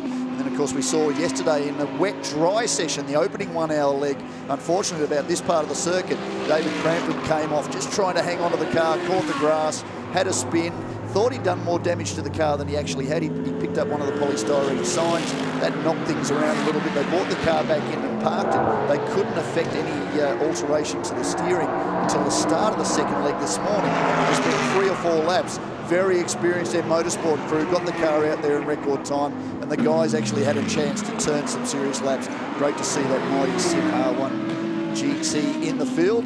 There's Nick Canaris, who's back in position number 8. He is also in the Australian GT Sprint Series in the Trofeo Challenge category, currently leading those points for him too. Valuable miles in the Earth Electrical. Porsche gets a little bit wrong down at turn 4 on the exit onto the main straight. He has this battle going towards the front of the field though. Peter Hackett is going to be caught fairly shortly by Ryan Simpson. That'll be game on again, although we've seen in 2 legs so far this weekend, it's been almost impossible to get past that 63A engine. Certainly has. Peter Hackett's actually having a weekend of absolute mistake-free racing, as has Ryan Simpson and Fraser Ross. That was the difference, is that Peter Hackett was driving that car to a number, as we see Garth Tander now down to a 109.03, all but a 109 dead, isn't it, down there at that point in time. So Peter really driving like he's got a championship ahead of him. He's playing catch-up all the way through this weekend, not making any mistakes. It's hitting all of those marks. Absolutely millimetre vernier perfect on every one of his judgments, changing gears up and down through the gearbox, getting in and out of pit lane, importantly, without getting any infringements for speeding or anything like that. The 2 team cars side by side. That's a great shot there for the Trofeo Motorsport crew as the sun starts to set at Sandown. The green car very different. You can see the roof scoop and also the shark fin from the scoop back to the rear wing. That is a Lamborghini Super Trofeo. Part of the One Make Series is Liam Talbot pushing way too hard down there to Dandenong Road corner. Has gone in a little bit too deep. Just caught the edge of the gravel, managed to be able to gather it up, get through the corner and fire on, but Ben Stack has fired through their 4 position. Can't fault him. He's pushing very, very hard in this Huracan at the moment. You can tell by the way the car's pitching into corners. He's leaving it as late as he possibly can to aim at the apex, giving it a big reef on the wheel, trying to draw their lap time out again, side by side the team cars. That's how they sit in the garage, right there like that, side by side with each other, as Liam Talbot goes through again to maintain the lead in the race. 2 different ends of the spectrum for Lamborghini Squadra, of course. The full-blown GT3 model. This has now been superseded by the GT3 Evo. As we look at what will be a replay down at Dandenong Road corner. Liam Talbot just goes in, had a bit of a twitch on the way in and locked a brake, just carried too much speed into the corner. He is really pushing on. Yeah. Fastest lap, best lap, 110.1 with the pace now. Peter Hackett, 109.2, 109.2 for Ryan Simpson, and a 108.8 for Garth Tander. Wow, have a look at that. Gee, these things are good to watch when they're being pushed very hard. It'd be great to get some shots of Garth Tander at this point in time where he's going fastest lap after fastest lap, but this Lamborghini is cutting an absolute magnificent silhouette. Lights ablaze as the light starts to dim here in Melbourne town. 28 minutes left to go. We're certainly going to have lights ablaze. Here's Garth Tander. This is a race driver at the absolute top of his game, driving for 888, arguably the best touring car in the world. And here this weekend, driving for Audi Customer Racing with Jeff Emery.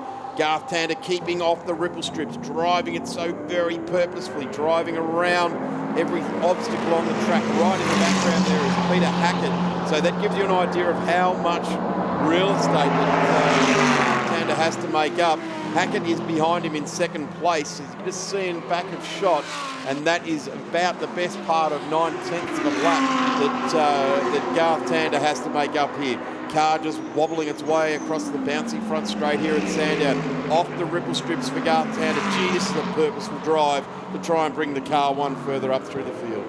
Well, we're 100 laps now in the books. 101, in fact, which was a number that was pretty significant for 101s in the Australian GT Championship in the past for endurance races, so far as number of laps. Famously, the Highlands Motorsport Park event in New Zealand. And Phillip Island, of course. And Phillip Island more recently. But this is an interesting number. Now, despite the fact that they are currently position number 5 on track, they are holding station as the championship points leader in the GT4 category. That is being led by the number 48 Macmillan Engineering Group KTM Crossbow, the blue and black entry that is currently in position number 7 with Glenwood at the helm, the sister car to the 50 car on screen. Now, the last 3 laps for Garth Tander, he has lit them up in the magenta colour, which is the fastest lap of the race. Does he do it again, this time across the line? No, he doesn't, but it's still under a 108, a 108.97. He's not trying. We're just seeing him just drive this car perfectly. He's staying off the ripple strips. I think everything inside Garth Tander would be saying smash it across the ripple strips like a supercar, but he's not doing that. He understands that an Audi GT3 car needs to be driven smoothly. Very aggressive at the moment, under brakes, turning in whilst the car is still loaded up on front brakes. It's a very difficult way to drive, but when you're a skilled racer like this guy, it's all about a day's work at Sandown International Motor Raceway. Car 1 doing a great job. You made that point a little bit earlier during Week 2. I think that he's becoming one of the best GT3 racers certainly in this part of the world, maybe all over the world. He's very, very experienced now. Very smooth, very direct and very fast. We saw it across the closing stages at the Ben Motorsport Park in treacherous conditions relatively. He managed to storm through and close the gap down to the man who will be his endurance teammate in supercars this year, Shane van Gisbergen. Let's see how he goes this time around. Delayed very slightly by Glenwood, who's still got the lights flashing. I'm not sure why. Down there in pit lane. His new baby daughter, 108.82. 109.1, so a couple of tenths off that time round for Garth Tander, but still charging around. The main thing for this team is that they will be in the box seat for the maiden Australian Endurance Championship title for the Audi Sport team. And that's impressive after 2 years of domination in the Audi with the Australian GT Sprint Championship, and certainly these will be more valuable points for Jeff Emery as he goes after what would be back-to-back 3 times for the Australian GT Championship when he come back here to Sandown in November. We go to the lane with Eminata Francesco. Leanne Tander, Garth really likes to keep himself busy, doesn't he? A great day for him in TCR, now jumping into a GT car. How's he managed the schedule? Yeah, it's been pretty full on this weekend. But I think, he just, like any driver, just loves being behind the wheel. And with Bathurst only a couple of weeks away, I mean, this really is the best preparation he can get.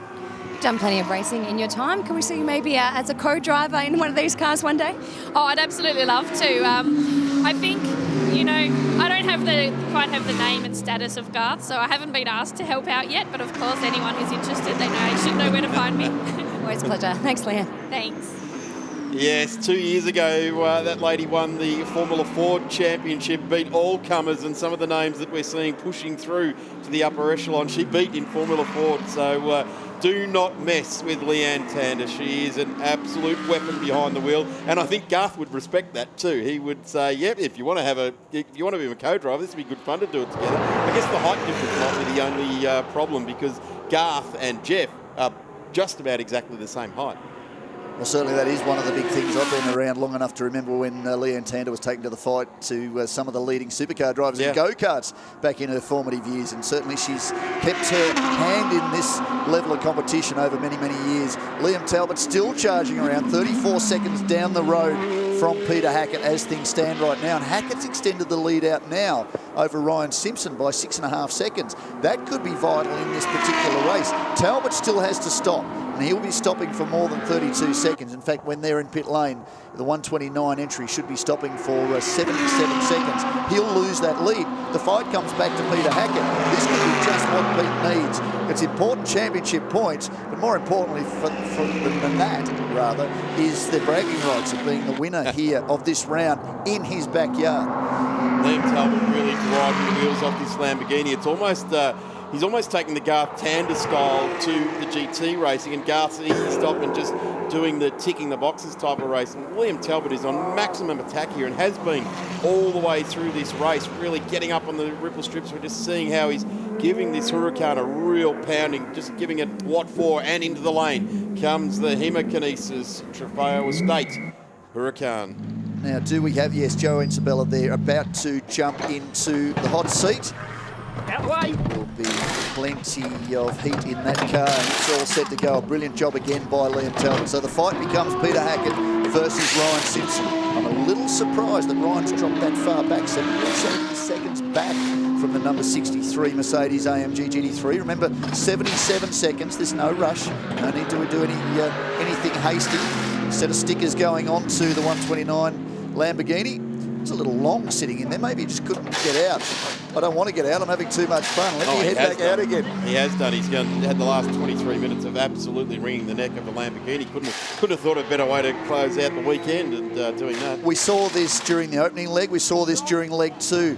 The lap times are starting to drop again. Garth Tander, another 10th. Liam Talbot, a 109.9. Garth Tander's now down to a 108.67.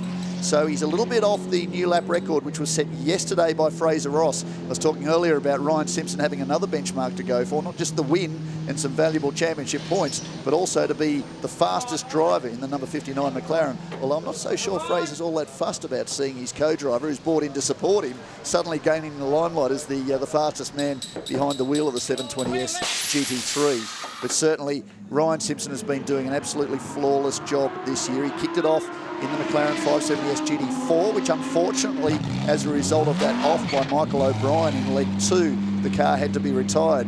The team could have fixed it in a normal process. Had it been 2 sprint races, they could work on it between the races. This is an extension of the second leg of the race. This is the third leg of the race. They can't start working on the car until the race starts. So unfortunately for the team, too much time to actually repair it. They've taken it back to the workshop. It wasn't badly damaged, but it would have cost them some valuable time. So for Michael O'Brien and the great debut for Christian Fitzgerald, that brought that run for them to an end. What that's done is that's applied more pressure onto the number 48 GT4 of Glenn Wood and Justin McMillan as they go after their maiden championship. Ryan Simpson in pit lane. Now that's an interesting one. This could be as a result of a potential pit stop infringement. Possibly. I'm only making a summation. Let's see what the boys are doing. No, they're bringing the car in. That's unusual. They look like they have an issue with the car. Is it? That's steam belting out of the front of the car there. The engine actually behind there, but that's where the radiators will be. So, yep, that's certainly coolant that's leaking out or leaking out on the ground there. So that's not good. We won't. It's going to take a long time to get a new radiator into the HSY Auto Parts car. A bit of haste, but not as much as you might expect. Let's see whether Emma might be able to find out a little bit more. They're pulling the front off, the cover, just to see what's happened, whether there's some debris, maybe have done some damage into the cooling system. We'll certainly find out, but they were in the box seat potentially to not just close down the lead in the championship on Jeff Emery, but also to potentially be the round winners here at Sandown. Now that's taken a little bit of pressure off Pete Hackett, so certainly that is going to make things a little bit easier for the Eggleston Motorsport Mercedes AMG driver. But what's interesting too is that moves Garth Tander potentially forward, so too Jeff Emery, and that's valuable championship points. So there's a lot of hand pointing there at the moment. They've pulled the front end cover off there. They've looked in there. I think they've identified what the problem is, and they've put it all back together as well. So that's not looking good there. They're not looking like they're going to start doing any work on that to quit any hurried repair or anything like that, as Peter Hackett now has got himself a very nice lead with 18 minutes and 23 seconds left to go in this race. Jones Bella in the Trofeo Estate Lamborghini Huracan is 1.4 laps down the road. Garth Tander is 1.8 laps down the road as well, still setting very, very fast laps at 1.88. So certainly the only one now on track operating in the 108s consistently lap after lap. But looking at that lead that Peter Hackett has got with 17.5 minutes left to go, he's just got to keep ticking the boxes at 110s and 109s and 110s to bring this one home. Well, with that amount of time to go too, Joe Sabella's got a little bit of hustle he has to get on, because Garth Tander is going to close that gap down very, very quickly. So Joe's last time out, 114.3 versus Garth Tander somewhere around the low 109. So it's about 5 seconds a lap that Garth Tander is pulling in. The deficit is something like 29 seconds. So potentially that's about 6 laps. Now 6 laps in a, 110, say 8 minutes. Well, we've got 17 minutes left in this race. There's every chance that Garth Tander is going to be able to get around the 129 Lamborghini. Now, here's another one, looks like it's going back in.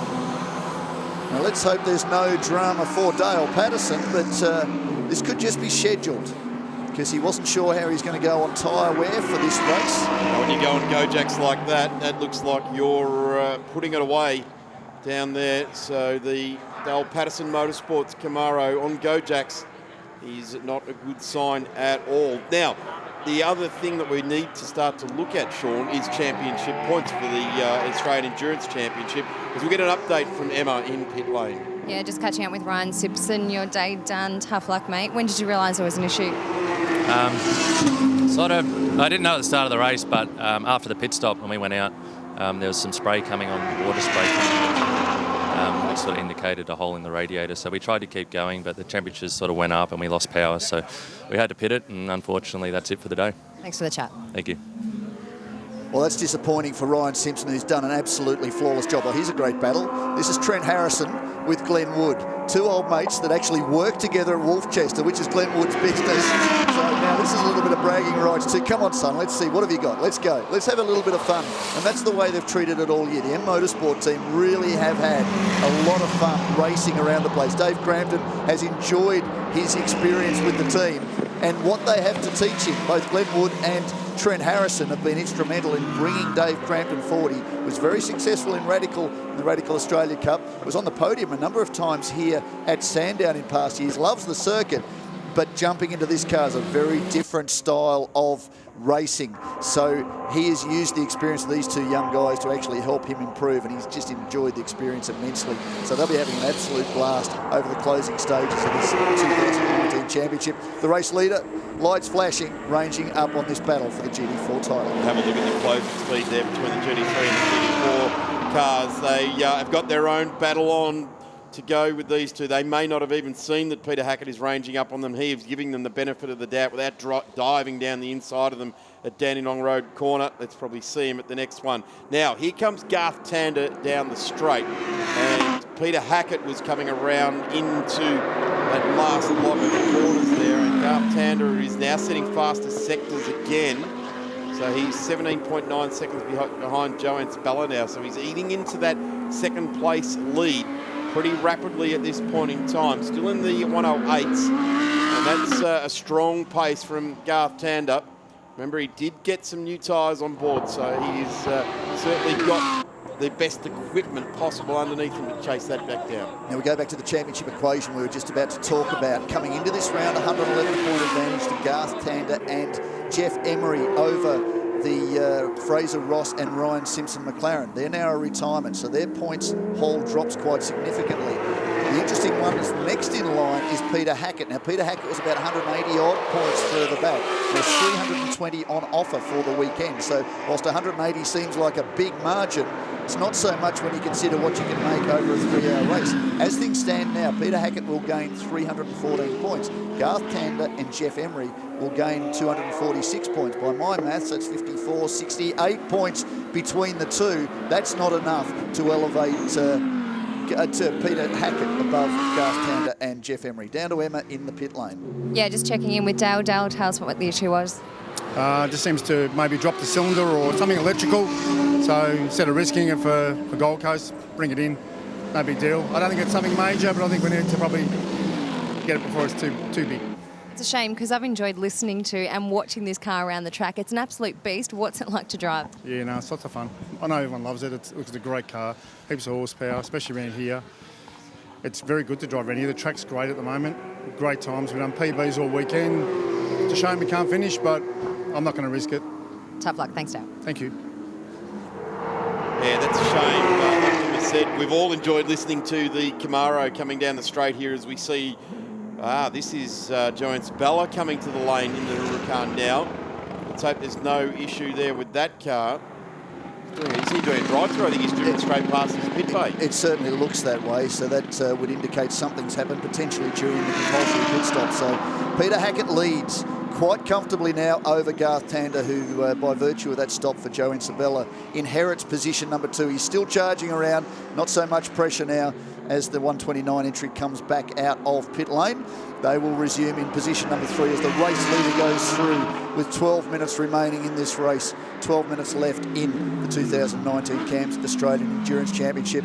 And certainly the way things are going right now, Garth Tander will be on track to take the number 1 Valvoline Audi through to its maiden victory in the CAMS Australian Endurance Championship, and more valuable championship points for Jeff Emery to put towards going 3 up in the Australian GT Sprint Championship, which concludes here in early November with the supercars. So Hackett now has got himself a lead over Garth Tander, 1.8 laps lead in the bag now for Peter Hackett over this guy here, car number 1 in the Valvoline Audi for Audi Custom Sport Australia, doing a tremendous job. This crew really have done well, and this result in this endurance championship will resonate all around the world to all of those that race the Audis, and there are a lot of them. One makes series in virtual places, in virtually a number of places around the world, and this will certainly be enjoyed all the way back to Germany, to the factory where these cars come out of. Certainly Peter Hackett enjoying a race lead and potentially a win in about 11 minutes time. And Pete just ticking the boxes now, just keeping those 109s coming in nicely. This is the new 2019 Evolution version of the second generation Audi R8 LMS GT3. Seen great success in endurance racing this year already. Victory in the Nürburgring 24-hour race. Victory recently in the Suzuka 10-hour. That was a great battle too. And certainly this one will go down. Certainly it will resonate all the way to Ingolstadt, where these cars resonate from. And a nice result too for this particular team. Jeff Emery was saying to me earlier in the weekend that he's very happy to be able to do it with Garth Tander. Garth's contributed a lot to his success over recent years. They haven't been able to wrap up an endurance title to this point, and this might change Jeff's approach slightly, because he said he's been nervous all year to actually be leading the points. Usually he strikes late in the season to take a championship victory. He's done that with great success in 17. He's done it in 18. He's doing it a similar way this year, but he's been leading from the front for much of the year, so he was very nervous coming into this. He wasn't sure how to approach it. Well, this might be a new way to approach these things, Jeff, because suddenly you really are right on the championship point.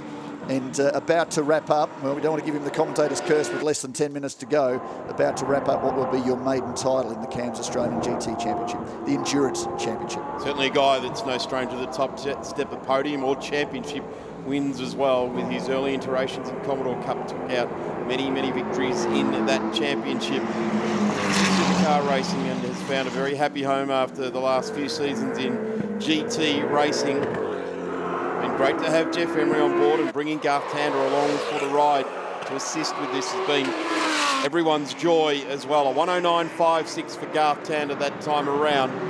Peter Hackett, he's eating into the lead of Peter Hackett now, because we're being shown 1.7 laps. So we're ticking off in segments of 100 metres around different sectors of the Sandown track. 8 minutes and 50 seconds left to go. Peter would enjoy seeing the checkered flag come out and take a win. 117 laps for Peter Hackett. Garth Tander, 115 laps. Darren Sabella and Liam Talbot, also 115 laps, back in position number 3. Ben Stack leading the invitational category in the car that he shares with Jim Manolius, that all-green Lamborghini Huracan Super Trofeo Evo. They are classified on 109 laps as things stand right now. Ryan Simpson, well, still shown in position number 5 in the car he shares with Fraser Ross. We saw that running at the front earlier today. And the number 59 McLaren 720S GT3, unfortunately, due to some damage to the cooling system back there in pit lane, they will not finish this race. Dale Patterson too, we heard from Emma and Dale down there in pit lane. He will take no further part in this race. Nick Canaris currently in position number 7 and second in the invitational category. Glenn Wood is leading in the number 48 Macmillan Engineering Group KTM Crossbow GT4. They are in the GT4 battle with Trent Harrison and David Crampton for the title as things stand right now. Not only will Garth Tander and Jeff Emery wrap up the GT3 title, but Glenn Wood and Justin McMillan, the team boss for the M Motorsport operation, will take the title in GT4. Ben Schutz in position number 10 behind the Trent Harrison, number 50 all orange Vantage Freight KTM in position 9. Christian Fitzgerald, unfortunately, and Brendan Woods not starters in this race due to DNF in the second leg a little earlier today. Really enjoyed listening to that Camaro. Certainly still love hearing the AMG come thumping down the straight as well. And that LS7 that is behind the shoulders of Ben Schutz in the Sin as well. So that's a normally aspirated 7-litre Chevrolet power plant in the Sin. But have a listen to this AMG. This is a sound that was synonymous across the mountain when they won those early 12 hours with Erebus, and has stayed with it. This 6.3-litre power plant on board here. And Peter Hackett using it for Eggleston Motorsport, doing a tremendous role here. So victory to the number 1 entry, potentially the championship. We still have to get through the remaining 6 minutes and 40 seconds. Was set up very nicely by victory in the opening round of the 2019 CAMS Australian Endurance Championship at Phillip Island. Jeff Emery and Garth Tander took victory with 94 laps over Fraser Ross and Ryan Simpson, and at that stage Max Twigg and Tony D'Alberto, the reigning Australian Endurance Champions. We went on to the Bend Motorsport Park in Tailem Bend. Victory in that one in an epic race went to Shane Van Gisbergen and Liam Talbot in the 129 Lamborghini Huracan GT3 at Trofeo Motorsport. Second, Jeff Emery and Garth Tander. Third in that stage, Peter Hackett and Dom Story, that had been very quick throughout that whole weekend. So this will be some level of justification for Peter Hackett. He reminded me he's not a young man anymore when we were talking about it earlier. He said, I've been doing this long enough. It's about time I actually had a little bit of success. And he will be enjoying this, of course, very instrumental in Mercedes AMG's driver program. Spent a lot of the week with customers here at Sandown, so had a little bit of a heads up on the changes to the circuit. Right, still 48 KTM, back further behind as Garth Tander goes around Nick Canaris, who's now up to position number 5, with Simpson and Patterson dropping further down the order after that early retirement. Let's have a look with 5.5 minutes left to go. It's Peter Hackett leading the way quite tidily. 1.7 laps, it says on the timing screen, to Garth Tander. Jones Bella in the 129 that early on Liam Talbot was wringing the neck of that Huracan, currently in P3. Ben Stack doing a tremendous job to be in 4th place in the second of the Lamborghini team cars there, the green car. Nick Canaris, what a ripping job in albeit an older Porsche out there as well. Ryan Simpson not taking any further part. Dale Patterson, Glenn Wood out there as well. Trent Harrison, Ben Schutz still out on track.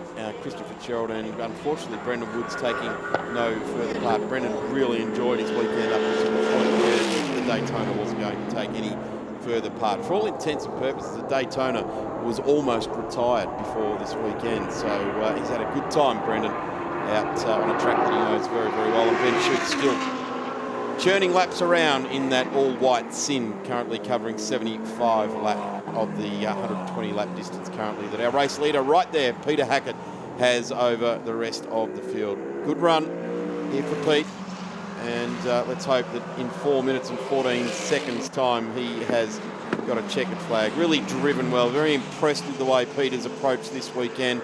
Certainly coming to the track every day for a week, it becomes part of your routine. But when you get out there and you put your hands and feet on the pedals and wheels, it certainly does prove that fitness plays into it, and Pete looks after himself very, very well in that area. Super fit race car driver, ready to jump in on board anything that's thrown his way. Just happens to be an AMG product these days. He's driven Lambos, driven Aston Martins, and really does a tremendous role. Coming up the long straight here at Sandown. Say 3 more laps in this race for Peter, and 3 more laps in it for Jeff Emery and Garth Tander to claim the CAMS Australian Endurance Championship. Certainly, whilst this will be the closing stages of the Endurance Championship for this year, this will settle the champions. We still have 2 rounds or 2 events left of the CAMS Australian GT Championship, for which valuable points will come from this weekend. Jeff Emery was reminding me that whilst, okay, they have a nice advantage in the Endurance Championship coming into this event, they've still got to think long-term about the bigger picture. They don't want to lose too many points in the outright championship sprint battle, because the one thing that Jeff Emery had loved more than anything, this is important. It's important to Audi. It's important to the Audi Sport Customer Racing Australia team. It's important to he and Garth Tander, but there is a opportunity for them, and certainly for Jeff Emery, to go back to back to back and three-peat the Australian GT Championship, which hasn't been done And certainly he would love nothing more than that. So he's thinking bigger picture. It was important to extract as many points out of this race as they could this weekend. It started badly. He had a spin in the opening corner of the first leg yesterday afternoon. He came around turn one. Cold tyres, was trying to avoid Joseph Ensabella and give him a little bit of room, just didn't have the grip on the tyre, spun the car, no damage, no drama. He worked his way back into contention. Garth Tander did his piece to that. He's added to that over the course of today and ultimately worked themselves back into position number 2 at the end of this 3-hour leg. With 2 minutes to go, Peter Hackett, well, he'd like to slow things down a little bit. He's up by 1.7 laps at the moment, comfortably leading this race over Garth Tander, but he's a racer. He's fit, as you said, and he will charge around and extract as much as he can out of this. So it looks like 2 laps to go, and we will be through with not just the race, the final leg, but we will be through with the 2019 Cairns Australian Endurance title. You've said to a race car driver you can do 1 more lap or you can do 2 more laps. I can guarantee you option 2 is the box that they'll tick every single time. Particularly when you've got a piece of kit like this at your hands and feet to turn around. Sandown International Motor Raceway jags it up coming out of turn 4. I'm going to say for the second at last time, and he is full concentration mode here this weekend. Peter Hackett, as much as Garth Tander and Jeff Emery have brought their A game, this guy really has driven a tremendous weekend. Very impressed with the way he's gone about it. Really sensible, and his concentration has not waned for one instant right throughout this weekend's racing. Can be difficult sometimes when you've got such a complex race set up in front of you over the weekend. You do tend to thoughts start to wane if your fitness is not as good as what it should be, and you start to feel the sweat dripping down between your shoulder blades and across the bridge of your nose, drags your attention away. But if you're fit as this guy is, and there he is, the checkered flag, it drops out at 5:54 and brings to an end the Cairns Australian Endurance Championship. This race won by Peter Hackett. The rest of the field streamed to the line. Let's get the number 1 car to the line there as well, and then some real celebrations will start down in the garages with the Audi team. But Peter Hackett should be very happy with what he's achieved here this weekend. It's been a tough weekend for a number of the teams this weekend. There have been all sorts of issues to deal with. The inclement weather, it's been a little treacherous. Qualifying was dry, then it was treacherously wet. Peter Hackett has used his immense experience here and with this team has done an absolutely brilliant job. Eggleston Motorsport, the Mercedes AMG operation, Chris Papadopoulos there doing the engineering, the former Renault F1 engineer. It's been a great job by them, but you'd have to celebrate this car. The number 1 entry, this is great justification for the Audi Sport Customer Racing operation, for Audi Sport in Ingolstadt, for Jeff Emery and for Garth Tander, their maiden Australian Endurance Championship title. So there's much celebration there. But let's not forget the GT4 operation. For Glenn Wood and Justin McMillan, they took victory at the Bathurst 12 Hour to kick off the 2019 season, and now their first title of the year, victory in the Cairns Australian GT Championship. There is the second car. They will finish second in this championship. Form finish, the number 48 McMillan Engineering Group entry, the blue car and black of Justin McMillan and Glenn Wood. Just bringing them all back down to the pit lane. Tremendous weekend in the Cairns Australian Endurance Championship. And still numerous cars running towards the end of that race. There it is, just to confirm. Eggleston Motorsport have brought Peter Hackett home in that final race for the weekend. A +1 lap over Garth Tander for Valvoline. Jones Bella for the Hemikinesis Trofeo Estate car leads home the team car in position number 4 of Ben Stack, the Lamborghini Trofeo. Nick Canaris, what a great result there for the 991 GT3, and Glenn Wood goes down there. And we go down. No, we've got Peter Hackett just pulling up at the line there. Chris Papadopoulos just letting him know what a tremendous job he has done. Coming around to the front of the car, just having a look, assessing if there's any damage.